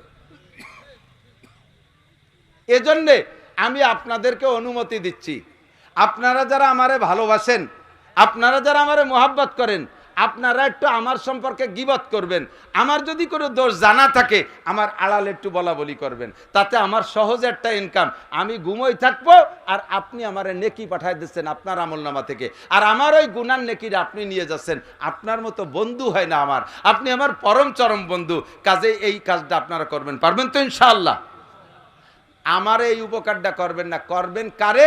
যে আপনার শত্রু, যে আপনার দুশ্মন, যে আপনার ক্ষতি করে, তার এই উপকারটা আপনি করতেছেন। যত মানুষ সমালোচনা করে শত্রুদের সমালোচনাই বেশি করে, কথা বলুন ঠিক না? এই গীবতের থেকে বাঁচেন। গান গাওয়া, গান শোনা জায়েজ না না জায়েজ? আরে কথা কয় না। হালাল না হারাম? বাজনা, বক্স, ডেক্স, ঢোলের বাড়ি, গিটার, হারমোনিয়াম, এই কনসার্ট করা, বিবাহ অনুষ্ঠান, মুসলমানি অনুষ্ঠানে বড় বড় বক্স নিয়ে বড় বড় ধুম ধাড়াক্কা গান বাজনা গাওয়া বাজানো, এগুলো হারাম না হালাল? হালাল না হারাম? একটু বলেন না, হারাম না হালাল? হালাল না হারাম? জোর হলো না? বলছেন তো? কিয়ামতে আর আমার কোনো বিপদ নেই, আমার দায়িত্ব আমার খালাস। মুসলমানের অনুষ্ঠানে, বিবাহ অনুষ্ঠান, মুসলমানি অনুষ্ঠান, আকিকা অনুষ্ঠান, অলিমা অনুষ্ঠান, বউ ভাত অনুষ্ঠান, এমনকি ইদানিং ঈদ উপলক্ষে যুবকরা বাড়ি এই সমস্ত বড় নিয়ে ডিজে, কয় নাকি ডিজে, এই ডিজে বাজানো শুরু করে দিয়েছে। যেই বাড়ি এগুলো মেজবারুশ শায়াতিন, কিয়ামতের আলামত। আমার দিক তাকান। হুজুর বলেন ও জহারাতিল মাযিফুল কায়নাত, কিয়ামত আসতেছে তার পূর্বাভাস হিসেবে জেনে নাও। 15টা আলামতের ভিতরে একটা হুজুর বলেন ও জহারাতিল মাযিফুল কায়নাত, মুসলমানদের ভিতরে গান বাজনা বাদ্যযন্ত্র বেড়ে যাবে। মুসলমানরা গান বাজনা বাদ্যযন্ত্র বাড়ায় নেবে, এত পরিমাণ হবে যে ধর্মীয় প্রোগ্রামের ভিতরে বাজনা, ইদানিং এই যে ইসলামিক সঙ্গীত নামে গজল বানাইছে না, দেখবেন, খেয়াল করবেন, লক্ষ্য করে শুনবেন, এমনভাবে বক্সের এই সাউন্ডগুলো সেট করে যে প্রত্যেকটা আওয়াজের সাথে একটা বাজনার ধ্বনি ওর মধ্যে থেকে বের হয়ে আসে। এজন্য হাটাজারি, দেওবান্দ, পাকিস্তানের বড় বড় দারুল ইফতা, বাংলাদেশের বড় বড় দারুল ইফতা থেকে এই জাতীয় ইসলামী সঙ্গীতকে নাজায়েজ ঘোষণা দেওয়া হয়েছে। আর এই ইসলামী সঙ্গীতের নামে হাজার হাজার নারীদের চরিত্র নষ্ট করে, একেবারে সচক্ষে বাস্তব। আমিও আজ করে নামে গেছি, এরপরে আমার পরে আর এক বক্তা উঠছে, বড় কণ্ঠওয়ালা বক্তা। এমনি মোটামুটি আমি আলোচনার পরে যে এলাকা আমার পরিচিতি আছে, বিশেষ করে আপনাদের মাগুরা, আমার ফরিদপুর, গোপালগঞ্জ, এই এলাকায় আমার হজের পরে যে হজের সময় যে পরিমাণ লোক থাকে, আমি ছেড়ে দেওয়ার পরে পরে ভালো উঁচু মানের কোনো বক্তা না হলে একটা ভাঙচুর লেগে যায়। তো আমার পরে যে বক্তারে দিয়েছে সে বক্তা অতটা প্রসিদ্ধ না, ও একটা কৌশল অবলম্বন করছে, যাইয়ে একটা গজলের টান দেবে, গজলের টানে লোকজন সব জমিয়ে যাবে। তার টেকনিকটা ঠিক আছে, কণ্ঠ সেই কণ্ঠ। তা আমি নেমে মাত্র গেছি, পর্দা দিয়ে প্যান্ডেল ঘেরা, পর্দার ওই পাশে মহিলারা বসা আর এই ভিতরে পুরুষরা। ও যাইয়েই ওই গজলটা গাইছে, সাবধানে তাকিও নারী পর্দার আড়ালে, এমন টান আমি দাঁড়াই গেছি, সাবধানে তাকিও নারী পর্দার আড়ালে। কোয়ার সাথে সাথে তার সুরি ওই পর্দা উঁচু, ওই পাশে বিটিরা যা ছিল সব মাঠে চলে গেছে। সে গায়ে যে পর্দার আড়ালে সাবধানে থাকো, তার শরীর ঠেলায় মহিলারা পর্দা ফাটাইয়ে চলিয়েছে ভিতরে। এই জাতীয় সঙ্গীত, কণ্ঠ, এগুলো সম্পূর্ণ হারাম। আর ওর ভিতরে বাজনা ঢুকায়। সমাজে যুবকরা, তোমরা মাহফিল করেছো, প্রত্যেকের অনেকের গলায় দেখতেছে মাহফিলের ভলেন্টিয়ার হিসেবে সাইনবোর্ড ঝুলানো। তোমরা প্রতিজ্ঞা করো, সিদ্ধান্ত নাও, কমিটি গঠন করো, আমাদের এই সমাজে, আমাদের এই লক্ষ্মীপুর সমাজে এখানে কোনো অনুষ্ঠানে গান বাজনা বাদ্যযন্ত্র বাজাইতে দেব একটা সিদ্ধান্ত নিয়ে যাবে, কমিটি গঠন করা যাবে। তোমরা মুজাহিদ হিসেবে কিয়ামতের ময়দানে আল্লাহর সামনে ইনশাআল্লাহ আল্লাহর সামনে গণ্য হবা। নবী পাকের সাহাবায়ে কিরাম যারা, যে সকল যুবকরা আর সে আজিমের নিচে ছায়া পাবে, ঈশার আগে এক বক্তা বয়ান করছে না যে শাবুন নাশা ফি ইবাদাতিল্লাহ, যে যুবকরা যৌবনকালটা ইবাদতের মধ্যে কাটাইলো, এই যুবকরা আর সে আজিমের নিচে ছায়া পাবে। তো গান বাজনা হারাম, এই হারামের প্রতিবাদে যেই যুবকরা সোচ্চার হবা, কিয়ামতের ময়দানে তুমি সবচেয়ে বড় আবেদ হিসেবে আর সে আজিমের নিচে ছায়া পাবা। আল্লাহ তাআলা নসিব করে, সবাই বলেন আমিন। যত কবিরা গুনাহ আছে বলে শেষ করতে পারবো না, সব কবিরা গুনাহ জানা নাই এমন নাই, কেউ অস্বীকার করতে পারবে না। কি কি কবিরা গুনাহ? দাড়ি কাটা সগীরা না কবিরা? একটু কথা কন না আস্তে। দাড়ি কাটা সগিরা না কবিরা? টাকনু সোয়াইয়া প্যান্ট পাজামা লুঙ্গি জামা জুব্ব গায়ে দেয়া হারাম না হালাল না হারাম? হালাল না হারাম? হারাম, কবিরা গুনাহ। পুরুষরা এভাবে পড়বে না। মহিলারা টাকনুর উপরে কাপড় বের পরিয়া এই হাঁটুর নিচের টুক পর পুরুষকে দেখানো। মহিলারা বোরকা পরছে, গলার নিচের টুক, মাথায় বোরকার ডাকনা নাই। এরকম ভালো ভালো বোরকা দেখছেন না? বোরকা পরছে, মাথায় কাপড় আছে, কিন্তু শাটার উঠই দিছে, জাপ উল্টোই দিছে দোকানের মতো। হ্যাঁ, এই বোরকা হালাল না হারাম? বোরকা পরছে, পাতলা ফিনফিনে কাপড়, মশারি দিয়ে বোরকা বানাইছে। চিন্তা করতে পারেন, মশারির কাপড় দিয়ে বোরকা বানাইছে। এই বোরকা হারাম না হালাল? হালাল না হারাম? জায়েজ না না জায়েজ? মহিলারা আপনাদের এলাকায় আছে কিনা জানি না, বহু এলাকায় দেখেছি, বাড়ির ভিতরে মহিলারা রয়েছে, দেওর ভাসুর চাচা শ্বশুর দাদা শ্বশুর, কোনো কথা নাই বার্তারা নাই, ভাই বিরাদার দম করে ঘরের মধ্যে ঢুকে যাচ্ছে, সালাম নাই কালাম নাই। মহিলা ঘরের ভিতরে তার কায়দায় সে বসা আছে অতর্কিত অবস্থায়। এই অবস্থায় যাইয়া যার ঢুকে পড়লে সেই মহিলাটাকে বেহায়া মানে বেপর্দা অবস্থায় দেখতেছে, এটা জায়েজ না না জায়েজ? জায়েজ না না জায়েজ? ঘরে ঢুকারও সুন্নত আল্লাহ পাক শিক্ষা দিয়েছে। এজন্য সংক্ষেপে বলি, ইন তাজতানিবু কাবায়ের, যদি কবিরা গুনাহ ছেড়ে দিতে পারেন, নুকাফির আনকুম সাইয়্যাতিকুম, সমস্ত সগীরা গুনাহ আল্লাহ বিনা তওবায় মাফ করে দেবেন। আর নবী পাক বলেন, সবচেয়ে বড় আবেদ যদি হইতে চাও, হারাম কাজগুলো গুনে গুনে দেখে দেখে ছেড়ে দাও। হারাম কাজগুলো ছেড়ে দাও। সুদ খাওয়া হারাম, ঘুষ খাওয়া হারাম, চুরি করা হারাম, ডাকাতি করা হারাম, আলঠেলা হারাম, জাল দলিল হারাম, পরের জমির ফসল কেটে আনা হারাম, অকথ্য ভাষায় গালাগালি করা হারাম, মদ গাঁজা ইয়াবা ফেনসিডিল বিড়ি সিগারেট হুক্কা খাওয়া হারাম, দাড়ি কাটা হারাম, সুন্নতের খিলাফ চুল কাটা হারাম, টাকনুসিয়া কাপড় পুরুষে পরা হারাম, মিথ্যে কথা বলা হারাম, গীবত শিকায়ত হারাম। এই সব হারামগুলোকে ছেড়ে দেন, সবচেয়ে বড় আবেদ হবেন। আল্লাহ তাআলা আমাদেরকে নসিব করে বলেন আমিন। মৌসুমি, আর একটা কথা বেশি বাড়তে পারবো না, কষ্ট হয়ে যাচ্ছে, কারণ সিজনের ওয়াজে রাতভর ওয়াজ করলেও কষ্ট হয় না, তো আনসিজন পড়ে গেছে, বর্ষাকাল। আর এরপরে আপনারা খুশি হন, আসতে পাশতে অনেক জায়গা বৃষ্টি নামছে, মাহফিলি বৃষ্টি এলাকাটায় বৃষ্টি হয় নাই, খুব একটা হয় নাই, ঠিক না? বলেন আলহামদুলিল্লাহ। আমার এই বর্ষাকালে মাহফিল যে কয়টা যাচ্ছে, প্রায় জায়গায় এই দেখতেছি, যে জায়গা আমার মাহফিল ওইটুকুই বৃষ্টি নামে না, আসতে পাশতে ভালো বৃষ্টি হয়ে যায়, যে সেই মাহফিল এলাকা জায়গা বৃষ্টি নেই। এরপরে অনেক জায়গা আছে মাহফিল শেষ করে বেরোয় গেছি, তারপরে বৃষ্টি হয়েছে, এর আগে আর বৃষ্টি হয়নি। সেরকম একটা কারামতি আলহামদুলিল্লাহ আপনারাও পেয়ে গেছেন, বলেন আলহামদুলিল্লাহ। আমার কারামতি না, আপনাদের কারামতি, শুক্রিয়া। হয়তো মাহফিল আল্লাহ কবুল করছে, এই জন্য সুযোগটা আল্লাহ করে দিয়েছে। সিজনালি মৌসুমি একটা বয়ান, এদিক খেয়াল করেন, এদিক। আল্লাহ পাক রব্বুল আলামিন সূরা কাউসার নাজিল করেছে নবী পাকের উপরে। আরবের কাফেররা হুজুরকে ধিক্কার দিত, মোহাম্মদ আবতার, মোহাম্মদ আবতার। আবতার মানে লেস কাটা, আবতার মানে লেস কাটা, দমবুরিদা। কেন বললো? হুজুরের 2টা পুত্র সন্তান অথবা 3টা পুত্র সন্তান ছিল, এরা শিশুকালে মারা গেছে, শুধু মেয়েগুলো আছে। এই দেখে আরবের কাফেররা বলতো, মুহাম্মদ লেস কাটা, মুহাম্মদ মারা যাওয়ার পরে তার বংশের পরিচয় দেওয়ার মতো আর কেউ নাই, মুহাম্মদ লেস কাটা। এই বলে তারা ধিক্কার দিচ্ছে। আল্লাহ পাক নবী পাককে সান্ত্বনা দেওয়ার জন্য বললেন, সূরা কাউসার নাজিল করে দিয়ে, ইন্না আতাইনাকাল কাউসার, হে নবী, ওরা কি বললো, আপনি দুঃখ নিয়েন না, আপনাকে যে নিয়ামত দিয়েছি সেটা হলো হাউজে কাউসার। হাসরের মাঠে মানুষ যখন পিপাসায় বুক শুকিয়ে যাবে, পিপাসায় কাতরাইতে থাকবে, একমাত্র আপনার কাছে থাকবে হাউজে কাউসার। যে আসবে আপনার কাছে সে পাবে হাউজে কাউসার। যারা আপনাকে লেস কাটা বলে ধিক্কার দিচ্ছে, গালি দিচ্ছে, ওর একটা আপনার কাছে হাউজে কাউসার পান করতে যাইতে সুযোগ পাবে না। মোমেন যারা ইমানদার, তারা হাউজে কাউসার পান করতে আপনার কাছে যাবে। ইন্না আতাইনাকাল কাউসার, এক আয়াত, 2 নম্বরে বেশি ব্যাখ্যা দেব না। ইন্না আতাইনাকাল কাউসার, এরপরে আছে ফাসাল্লি লিরাব্বিকা ওয়ানহার। এই আয়াতের ভিতরে 2টি আমল আমার দিক। একটা হলো ঈদের নামাজ, সল্লি মানে ঈদের নামাজ, এ জায়গা সল্লি মানে নাই, সব জায়গা বলছে আকিমিস সালাত, আকিমুস সালাত, তুকিমুস সালাত ওয়া ইউকিমুনাস সালাত। এই ইকামত শব্দ দিয়ে নামাজের হুকুম করছে, কিন্তু ঈদের নামাজ সম্পর্কে এই আয়াতের ভিতরে আল্লাহ বলেন সল্লি, নামাজ পড়ো। এই নামাজ হুজুর আলাইহিস সালাতু সালাম বলেছেন 2টা ঈদের নামাজ, ঈদুল ফিতর আর ঈদুল আজহা। এটা এই সল্লির দ্বারা এখান থেকে হুকুম আছে। ওয়ানহার, আর একটা হুকুম হলো কুরবানি করো। কি করো? কুরবানি করো। এটা আমাদের জন্য ওয়াজিব।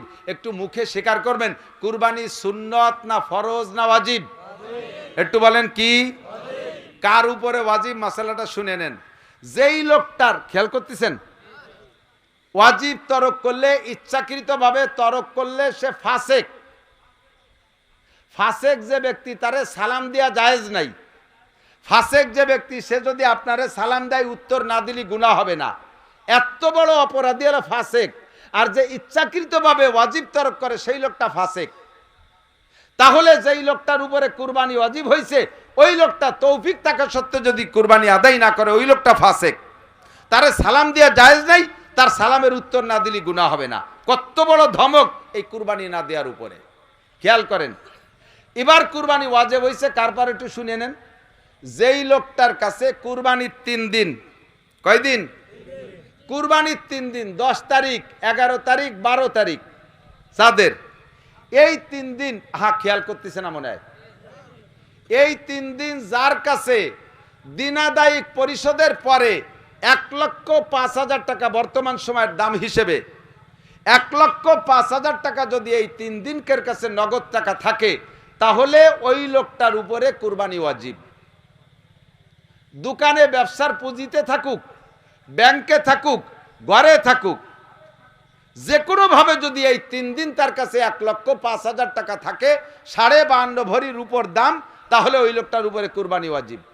এই লোকটা যদি কুরবানি না দেয়, নবী পাক বলেন, মা ওয়াজাদা সাআতান লিআইয়ুযহিয়া ওয়া লাম ইউযহি ফালা ইয়াকরুবান্না মুসাল্লানা। যার উপরে কুরবানি ওয়াজিব হয়েছে, ওই লোকটা যদি কুরবানি না দেয়, তুই ঈদগার কাছে আসবি না, তোর জন্য ঈদের নামাজ না। ঈদের নামাজ পড়তে পয়সা লাগে না, এই জন্যই লাফাতি লাফাতি চলিয়েছো। আর কুরবানি করতে পয়সা লাগে বলিস, ওটার দ্বারা তুমি নাই। ধরিও আগে কুরবানি কিনে তারপরে ঈদের নামাজ পড়তে আসিস। কত বড় ধমক চিন্তা করতে পারেন। ঈদের নামাজও কিন্তু ওয়াজিব। হুজুর সেই ঈদের নামাজের কথা বললেন, যার পর তৌফিক আছে কুরবানি করার, সে কুরবানি না করে যদি ঈদগায় আসে, ফালা ইয়াকরুবান্না মুসাল্লানা, ওরা যেন আমাদের ঈদগার কাছেও আসে না। কুরবানি করলে আপনার নেকি লাভ কি? এদিক এই ফাঁকে আর একটা কথা বলি যায়, এদিক দেখেন। এখন আপনার কাছে কুরবানির টাকা আছে, সারা বছর কি পরিমাণ কামাই করছেন আপনি জানেন। ভ্যান চালান, রিক্সা চালান, কামলা কিষেন দেন, দৈনন্দিন সংসার চালাইয়া আপনি 1 টাকাও কারো কাছে দিনাও না, আবার 1 টাকা জমাও রাখতে পারেন, সমান সমান আছেন। কিন্তু একটা কাজ করছেন, সেটা হলো আপনার পালে একটা গরু আছে, একটা ষাঁড় আইডিয়া, আপনার পালে গাই আছে, বাছুর আছে, গরু আছে, যেগুলোর কামাই রোজগার খাচ্ছেন, ওগুলোর পর ওয়াজিব হবে না। যখন আপনার কাছে ক্যাশ টাকা বানাই ফেলবেন, তখন হলো হুকুম। এবার খেয়াল করেন, আপনার পালে একটা ষাঁড় আছে, একটা এড়ে গরু আছে, এই ডেরে পাইলে ভুষে বড় করছেন, কুরবানির উপলক্ষে হাটে, কুরবানির 2 দিন আগে হাটে বিক্রি করছেন 2.5 লাখ টাকা। এই 2.5 লাখ টাকা ক্যাশ আপনার কাছে আছে, বাস আপনি ধনী হয়ে গেছেন, ওর থেকে আপনার কুরবানি দেওয়া ওয়াজিব। এমনকি তাই বলে কি সারা বছর ভরি একটা গরু পাইলে বড় বানাইছি, তাহলে সেই গরুটাই যে বই দিয়ে দেবো? আল্লাহ কয়, তোমার কাছে অত বড় গরু চাচ্ছি রে, তুমি ওই 2.5 লাখ টাকাতে 10,000 টাকা দিয়ে একটা ছাগল কিনে দাও, তাতেই হয়ে যাবে। 10,000 টাকা দিয়ে একটা ছাগল কিনে দাও, অথবা 10,000 টাকা দিয়ে একটা ভাগ থাকো, 7 ভাগের 1 ভাগ, তাতেই তোমার ওয়াজিব আদায় হয়ে যাবে। তোমার ওই 2.5 লাখ টাকা বেশি, আবার 2.5 লাখ টাকা দিয়ে আরেকটা কিনে আমি কুরবানি দিতে কই না।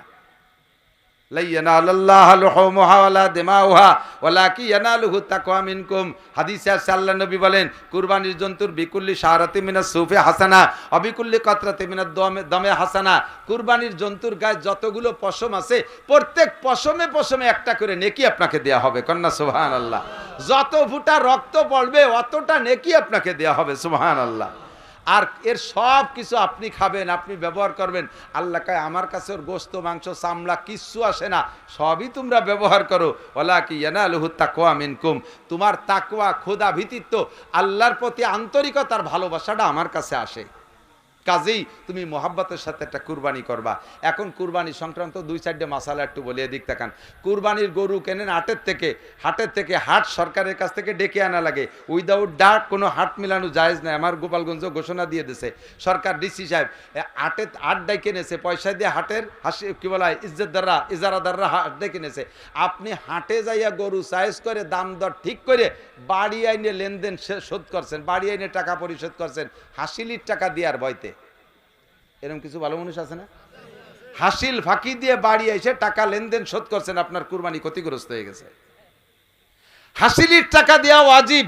আপনি বাজার থেকে হাসিলির টাকা দিয়ে তারপরে গরু কিনে নিয়ে আসবেন বাড়ি।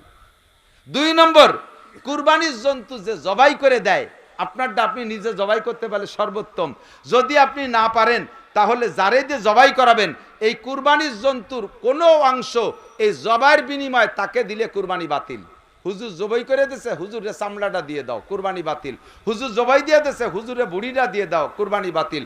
হুজুর জবাই দিয়ে দিয়েছে, কাল্লাটা দিয়ে দাও, কুরবানি বাতিল। হুজুর জবাই করাই দিয়েছে, হুজুরে 2 কেজি গোশত দিয়ে দাও, কুরবানি বাতিল। যারা সুলা কোটা করবে তাদেরও সুলা কাটার বিনিময় ওই চামড়ার টাকা বুড়ি হুজুরি ঠ্যাং গোশতের এক টুকরাও তারা বেশি দিতে পারবেন না। যদি তারে একটু বেশি দেন সুলা কোটার বিনিময় তাহলে কুরবানি বাতিল হয়ে যাবে, সম্পূর্ণ কুরবানি বাতিল। তাহলে কি হবে? তাহলে বিনি পয়সায় কেউ চুলি কুটে দেবে না, বিনি পয়সা না, বিনা পারিশ্রমিকে কেউ চুলবে কুটবে না। যাদেরকে দিয়ে সুলাকুটা করাবেন মাসালাটা তাদেরকে বলে দেবেন, ওই তোমরা আল্লাহর রাস্তে করো, নইলে যারা 5 জনে সুলাকুটা করবা আমি 5 জনরে 5 পাঁচা 2500 টাকা দেবো, চুলিয়ে কুটে দিয়ে যাওয়া। এরপরে 2500 টাকা তাদের দেওয়ার পরে পুরো গরু ধরিয়ে দিয়ে দেন, তবু কোনো দোষ নাই, কিন্তু বিনিময় হিসেবে 1 টুকরা গোশত দিল কুরবানি বাতিল। কথা কি বোঝা গেছে? সমাজে সমস্যা আছে না নাই? এখনো পর্যন্ত আছে। আর একটা কথা খেয়াল করেন, আপনাদের এদিকে প্রথা আছে কিনা আমি জানি না, জায়গায় জায়গায় আছে, এক মহল্লায় 10টা গরু কুরবানি হবে, এই 10টা গরু 3 ভাগের 1 ভাগ গোশত ভাগ করে 1 ভাগ 10 গরুর থেকে এক জায়গায় জমা করে, 10 গরুর গোশত এক জায়গায় জমা করে আবার বাড়ি বাড়ি সব বাড়ি ভাগ করে দেয়। ধনী গরিব এক সাইডে, যে ওই জায়গা জমা দিয়েছে তারও 1 ভাগ দেয়, তারও দেয়, জায়গায় জায়গায় আছে। এই জন্যই বলতেছি, ইউটিউবে চলে যাবে তো আজ, এই জন্যই বলতেছি খেয়াল করেন, তারও 1 ভাগ দেয়। এই ভাগটা তার নিয়া কেমন, যেই গোশত ভাগ করে সবাই রে দেশে তার থেকে 1 ভাগ তারও দেশে, ওই গোশের মধ্যে ওই লোকটার দেয়া গোশ আছে না? তাহলে হাদিসে আসছে কোন জিনিস দিয়ে সেই জিনিস আবার ফেরত দিয়া বমি হইরে খাওয়ার মতো, কোন জিনিস কেউকে দিয়ে সেই জিনিস আবার নিজে ফেরত নেওয়া এটা বমি করে খাওয়ার মতো। আপনি গরিবদের উদ্দেশ্যে দান করে দিয়েছেন 3 ভাগের 1 ভাগ, আবার সেই জায়গা থেকে ভাগেরটা নিয়েছেন, তাহলে আপনার দেয়া জিনিস আপনার নেওয়া হচ্ছে না? এই বমি হইরে খাওয়ার মতো এই কামের মধ্যে যাবেন না, যার যার স্বাধীন মতে দেবেন। আর একটা জিনিস খেয়াল করবেন, গোশত দেওয়ার জন্য গরিবদের হাতে দেবেন, খুব যত্ন সহকারে দেবেন, তাচ্ছিল্যের সাথে দেবেন না, ব্যঙ্গ ঠাট্টা করে দেবেন না, খারাপ গোশত দেবেন না। চুটির গোশত, সিনের গোশত, ভাষার গোশত, মোটা গোশত সব নিয়ে আপনার কয়বর বই তুইছেন ডিপ ফ্রিজ, আর যত আড়গোল বাঙ্গাড়ি বুঙ্গড়ি এই নিয়ে গরিবকে দেওয়ার জন্য বইছেন জুড়ি বেরিয়ে নিয়ে। গরিবরা কয় আল্লাহ দেখলে সর্বনাশটা করলো কি, আর একখান মারি দেশে তার সিলভারের আড়ি তলা ফুটে এবারে চলে গেছে। বড় লোকরা 3 তলার থেকে প্যাকেট ধরে ছাড়িয়ে দেয় গরিবদের কাছে, ও বড় লোক তোরে গাড় ধরে নামাই আল্লাহ তাআলা ব্যাগ হাতে করে বাড়ি বাড়ি ঘুরাইতে পারে, আর যার ব্যাগের কাছে যার হাতে আজকে 3 তলার থেকে ব্যাগ ছাড়িয়ে দিছিস, ওরে আল্লাহ তাআলা ওই 3 তলা উঠাইয়া তোর হাতে ওইরকম ব্যাগ ছাড়াইতে পারে কি পারে না? কুরবানির গোশত দেবেন, মা বোনরাও খুব যত্ন সহকারে দেবেন, সম্মানের সাথে দেবেন, কম দিলেও বলবেন বেশি তো হয় না, এবার যা পারছি তাই দিছি, একটু দেখে শুনে দেবেন, একটু হাড় একটু গোশত যাতে একক্তে 1 লোকমা তারা খাইতে পারে এমন সুন্দর করে দেবেন। আপনি এবার তৌফিক না থাকলেও কুরবানি করেন, আগামী বছর আল্লাহ তাআলা আপনাকে তৌফিক দিয়ে দেবে। এবার ছোট তৌফিকের কারণে ছোট একটা দেন, আগামী বছর আল্লাহ এর চেয়ে বড় একটা দেবে। আমি সর্বপ্রথম কুরবানি শুরু করছি ফারেক হওয়ার পরে 1400 টাকায় 1 ভাগ 7 ভাগের 1 ভাগ নিয়ে, সেই থেকে দিতে দিতে আল্লাহ তাআলা তৌফিক দিতে দিতে গত বছর দিছি 2.5 লাখ টাকা দিয়ে একটা, আর এবছর একটা মনে মনে ঠিক করছি 2 লাখের উপরে দাম। আমারে আল্লাহ তাআলা প্রত্যেক বছর তৌফিক বাড়ায় দিচ্ছে। আমি যদি এবার কই না টাকা আছে দেব না, প্রত্যেক বছর কি দেওয়া যায় নাকি, দরকার নাই, আল্লাহ যদি কয় ঠিক আছে তুমি যখন দিবাই না তোমারও দেবো না, তোমার আগামীবার দেওয়া লাগবে না, তুমি ব্যাগ নিয়ে বাড়ি বাড়ি ঘুরে বেড়াও কিলোমিটার গেটি ধরে আল্লাহ নামাই দিতে পারে কি পারে না? এই জন্যে এবার ফ্যামিলিতে এদিক থাকেন। আর একটা মশালা বলি, আপনিও ধনী, আপনার স্ত্রীও কিন্তু ধনী। কুরবানি খালি গোস্ত খাওয়ার জন্য বাড়ির ফ্যামিলি থেকে একজন দিলেই হবে না, আপনিও ধনী আছেন, আপনার ফ্যামিলি আপনার স্ত্রীর কাছেও টাকা আছে আলাদা, তার টাকা আছে 1.5 লাখ, স্ত্রীর উপরে ওয়াজিব। আপনার মার কাছে টাকা আছে তারপর অজীব, আপনার বড় ছেলে সাবালে কামাই রোজগার করে তার আলাদা কয়টা টাকা আছে তা 1.5 লাখ, তারপরও অজীব। কাজেই ফ্যামিলি সবাই মিলে একটা গরু কিনে প্রত্যেকের টাকার থেকে টাকা দেবেন, প্রত্যেকের টাকার থেকে টাকা দিয়ে আলাদা আলাদা নাম ওর মধ্যে বসাই দিয়ে যার যার জিম্মাদারি খালাস হয়ে যাবেন। যে বাড়ির থেকে একজন দিলি হলো গোস্ত একটু খাতি হবে, মেবাই দিচ্ছে তা আমাকে দেওয়া লাগবে কি? অনেক মুরব্বীরা আছে কয় না কুরবানি এবার করবো না, যারা খাবে সে যারা খাবে তারা বাড়ি নাই, ওনার যে শগুন গুরুই গরু খাবে সে শগুন ড্রাইভার বাড়ি নেই, শগুন ড্রাইভার ডাকা রয়েছে, শগুন কয়টা বলে আসবে না। তো তুমি কি কুরবানি দিবা তোমার শগুনকে খাওয়ানোর জন্য? দেশের গরিবরা সারা বছর পোল্ট্রি কিনে খাইছে, 1 কেজি গরুর গোশত 800 টাকা দিয়ে কিনে খাতে পারে না, তাদের জন্য আল্লাহ তাআলা তোমারে কুরবানি করে দিতে কইছে, আর তোমার শগুন কয়টা আসবে না বলে দিবা না। এই ফাজলামি বাদ দাও। গরু কিনবা সাম্মিনু দহায়াকুম, হুজুর বলেন কুরবানির জন্তুকে মোটা বানাও, বেশি গোশত হবে, গরিবকে দিতে পারবা। আর আপনার ছেলে টাকা দিয়েছে বিদেশের থেকে 5 লাখ, আব্বা 8-এর ভিতরে সবচেয়ে বড় গরু কিনে নিয়ে আসবেন। আব্বা তাতে 4.5 লাখ টাকা ব্যাংকে থুইয়া 50,000 টাকায় একটা প্যারালাইসিসের রুগী কিনে নিয়েছে। ওর বাপেরও যে বয়স, গরুরও সেই বয়স, 2 দোস্ত একসাথে ব্যানে আইছে, গরু আইটি আসার মতো না। গরুরে আইনে মেয়ের কুটির সাথে বাঁধতে তুইছে, ময়না ডুলে এরকম ঝুলতিছে, নাল আসছে 2 দিন আগে। বাপ ভালো না, চোখ গোলাই গেছে, যাইয়ে হুজুর রেখা, হুজুর আগের দিন জবাই দিলি হয় নাকি? এ তো বাপ ভালো না, কাল পর্যন্ত টেকবে না। শয়তান, ছেলেতে 5 লাখ টাকা পাঠাইছে গরু কিনতে, আর তুমি 4.5 লাখ টাকা মাইরি দিয়ে 50,000 টাকা দিয়ে প্যারালাইসিস কিনে নিয়েছ। আগামী বছর তোর ছেলেরও আল্লাহ তাআলা তৌফিক মিস করে দিতে পারে। কাজেই কুরবানি করবো স্বতঃস্ফূর্ত ভাবে, রাজি আছেন না? চামড়ার টাকাটা, চামড়া বিক্রি যদি করেন তাহলে বিক্রি করলেন, চামড়ার টাকা দেবেন গরিবকে। আর যদি না করেন স্থানীয় কওমি মাদ্রাসা থাকলে সেখানে দিয়ে দেবেন। প্রত্যেকটা কওমি মাদ্রাসায় চামড়ার টাকা খরচের জায়গা আছে। খুব খেয়াল, এদিক তাকান। এলাকার গরিবদের হক আছে, এটা ঠিক, কিন্তু যেই গরিবরে আপনি চামড়ার টাকা দিচ্ছেন, ওই গরিব ওই চামড়ার টাকা নিয়ে ব্যারাকের কিস্তি দেয়, আছে না নাই? ওই গরিব বেড়া এই চামড়ার টাকা গুছাই নিয়ে 2,000 টাকা নিয়ে তাই সুদির পর লাগাই দেয়। তাহলে আপনার কুরবানির চামড়া হালাল টাকার চামড়া, এই চামড়ার টাকা নিয়েও হারাম কাজে লাগাচ্ছে, যদি জানিয়ে শুনিয়ে দেন তাহলে আপনার দিনা পরিশোধ হবে না, আবারও টাকা দিতে হবে। আর মাদ্রাসায় দিলে আপনার একজনে দেশেন চামড়ার টাকা, সে যাইয়ে তাই দিয়ে সিগারেট কিনে খায়, চামড়ার টাকা দেশেন সে তাই দিয়ে ভাষা বাইরনু প্যান্টারটা কিনে নিয়ে এইভাবে আইটি বেড়ায়, সেলাফাই বেড়ায়।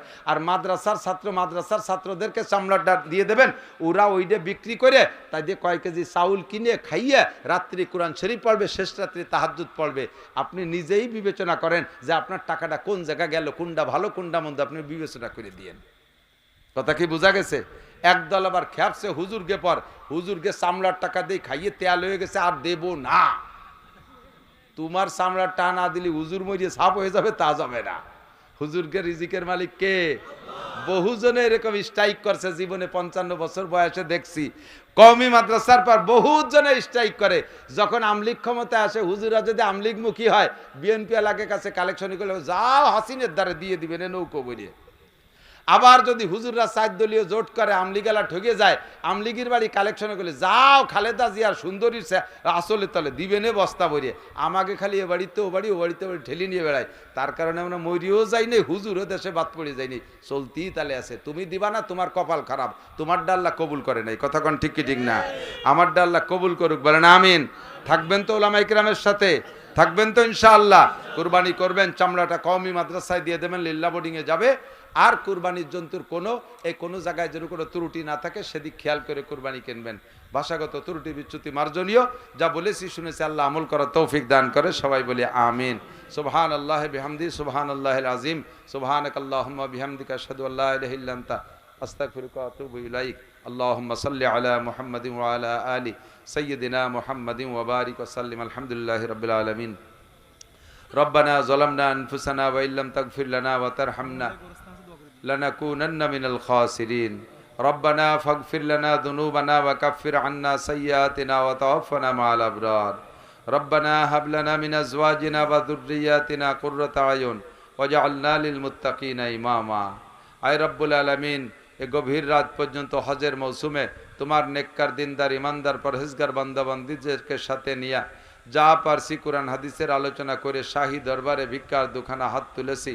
দয়া করে মায়া করে মেহেরবানি করে আমাদের জীবনে সব গুনাহ মাফ করে দাও। যে সকল গুনার আলোচনা এখানে করেছি, কবিরা সগীরা, এ গুনাহগুলো আমরা নিয়মিত করে থাকি। মাঝে মাঝে তওবাও করি, আবার নফসর শয়তানের কাছে হেরে যাই, তওবা ভঙ্গ হয়ে যায়। আল্লাহ, হজের মৌসুমে লক্ষ লক্ষ হাজিদেরকে তুমি ক্ষমা করে দিবা, সেই সাথে আমাদেরকে তুমি শেষবারের মতো ক্ষমা করে দাও। আমাদের গুনাহগুলো সব মাফ করে দাও। আয় মেহেরবান আল্লাহ, আমাদের আব্বা মা দাদা দাদি নানা নানি আত্মীয় স্বজন যারা কবরে চলে গেছে সমস্ত মরহুম মুর্দাগানদেরকে মাফ করে দাও। আয় আল্লাহ, আশপাশের কবরস্থানে যত কবরবাসী শুয়ে আছে সব কবরবাসীদেরকে মাফ করে দাও। সকলের কবরে জান্নাতুল ফেরদাউসের দরজা খুলে দাও। সকলের কবর আযাব মাফ করে দাও। যে কথাগুলো আলোচনা করেছি সব কথার পর আমল করা তৌফিক দান করো। আমাদের সকলকে আল্লাহ হজ্জে খানায় কাবা মক্কা মদিনা জিয়ারত নসিব করো। জীবনে একটা বার হলেও সকলকে হজ করার তৌফিক দান করো। যারা গিয়েছি তাদের বারবার যাওয়ার তৌফিক দান করো। আয় রব্বুল আলামিন, আসন্ন কুরবানি আমাদের সকলকে করার তৌফিক দান করো। ইখলাসের সাথে কুরবানি করার তৌফিক দান করো। রিয়া সুমা থেকে হেফাজত করো। আয় আল্লাহ, আমাদেরকে বড় ধরনের কুরবানি করার তৌফিক দান করো। মাহফিলের ইন্তজাম যারা করেছে তাদের আমলনামা নেকি দ্বারা ভরপুর করে দাও। আয় আল্লাহ, কমিটির সকল সদস্যকে তুমি কবুল করে নাও। ইমাম সাহেব, মুয়াজ্জিন সাহেবদেরকে কবুল করে নাও। আয় আল্লাহ, মাইক অপারেটররা যারা এখানে খেদমত করেছে তাদেরকেও তুমি কবুল করে নাও। সবাইকে নামাজি, নেককার, দিনদার, পরহেজগার বানায় দাও। আয় আল্লাহ, মা বোন পর্দার আড়ালে বয়ান শুনেছে তাদের জন্য যে কথাগুলো আসছে তাদেরকেও সে কথার পর আমল করার তৌফিক দান করো। আয় রব্বুল আলামিন, আমাদের সকলকে সব বিষয়ের পর আমল করার তৌফিক দান করো। আমরা যারা অসুস্থ রোগী, আরও অনেক রোগীরা দোয়া চেয়েছে, অনেকের ঘরে দীর্ঘদিনের পীড়িত রোগী আছে, ডাক্তাররা ফেল হয়ে গেছে। রব্বুল আলামিন, তোমার অপারেশন লাগে না, ইঞ্জেকশন লাগে না, ঔষধ লাগে না, তুমি কোন বললে সুস্থ হয়ে যায়। সব রোগীদেরকে তুমি সুস্থ করে দাও। সব রোগীদেরকে সুস্থ করে দাও। কার কি রোগ আছে আমি জানি না, তুমি জানো আর রোগী জানে। সব রোগীদেরকে সুস্থ করে দাও। আমার মা অনেক বয়স হয়ে গেছে, বৃদ্ধা হয়ে গেছে, চলতে পারে না। আয় আল্লাহ, বড় অসহায় হয়ে গেছে। যদি আমার মায়ের হায়াত থাকে তাহলে আমার মাকে পূর্ণ সুস্থ করে দাও। যদি সুস্থতা মঞ্জুর না থাকে ঘরে ফেলায় আর কষ্ট দিও না আল্লাহ। তুমি তোমার বান্দিকে ইমানের সাথে রহমতের কোলে তুলে নাও। আয় আল্লাহ রাব্বুল আলামিন, এমন করে অনেকের ঘরে পীড়িত দীর্ঘদিনের রোগী, যদি তাদের চিকিৎসা নাই থাকে, সুস্থতা মঞ্জুর নাই থাকে, ঘরে ফেলায় কষ্ট না দিয়ে ইমানের সাথে নিয়ে নাও। ফিলিস্তিন গাজার মুসলমানদেরকে আল্লাহ বিজয়ী করে দাও। তাদের উপরে আসমানি রহমত নাজিল করো। গায়েবী সাহায্য তাদের জন্য পাঠায়া দাও। তাদের সাথে যারা শত্রুতাই করতেছে, আয় আল্লাহ, ডাইরেক্ট ইনডাইরেক্ট সকলকে তুমি উপযুক্ত শিক্ষা দিয়ে দাও। অনেক মুসলমানরা মুনাফিকি করতেছে তাদের সাথে, এই মুনাফিকদেরকে তুমি শিক্ষা দিয়ে দাও। মধ্যপ্রাচ্যের মুনাফিকদেরকে তুমি উপযুক্ত শিক্ষা দিয়ে দাও। নেতানিয়াহু, ডোনাল্ড ট্রাম্পের গোষ্ঠীকে আল্লাহ উপযুক্ত শিক্ষা দিয়ে দাও।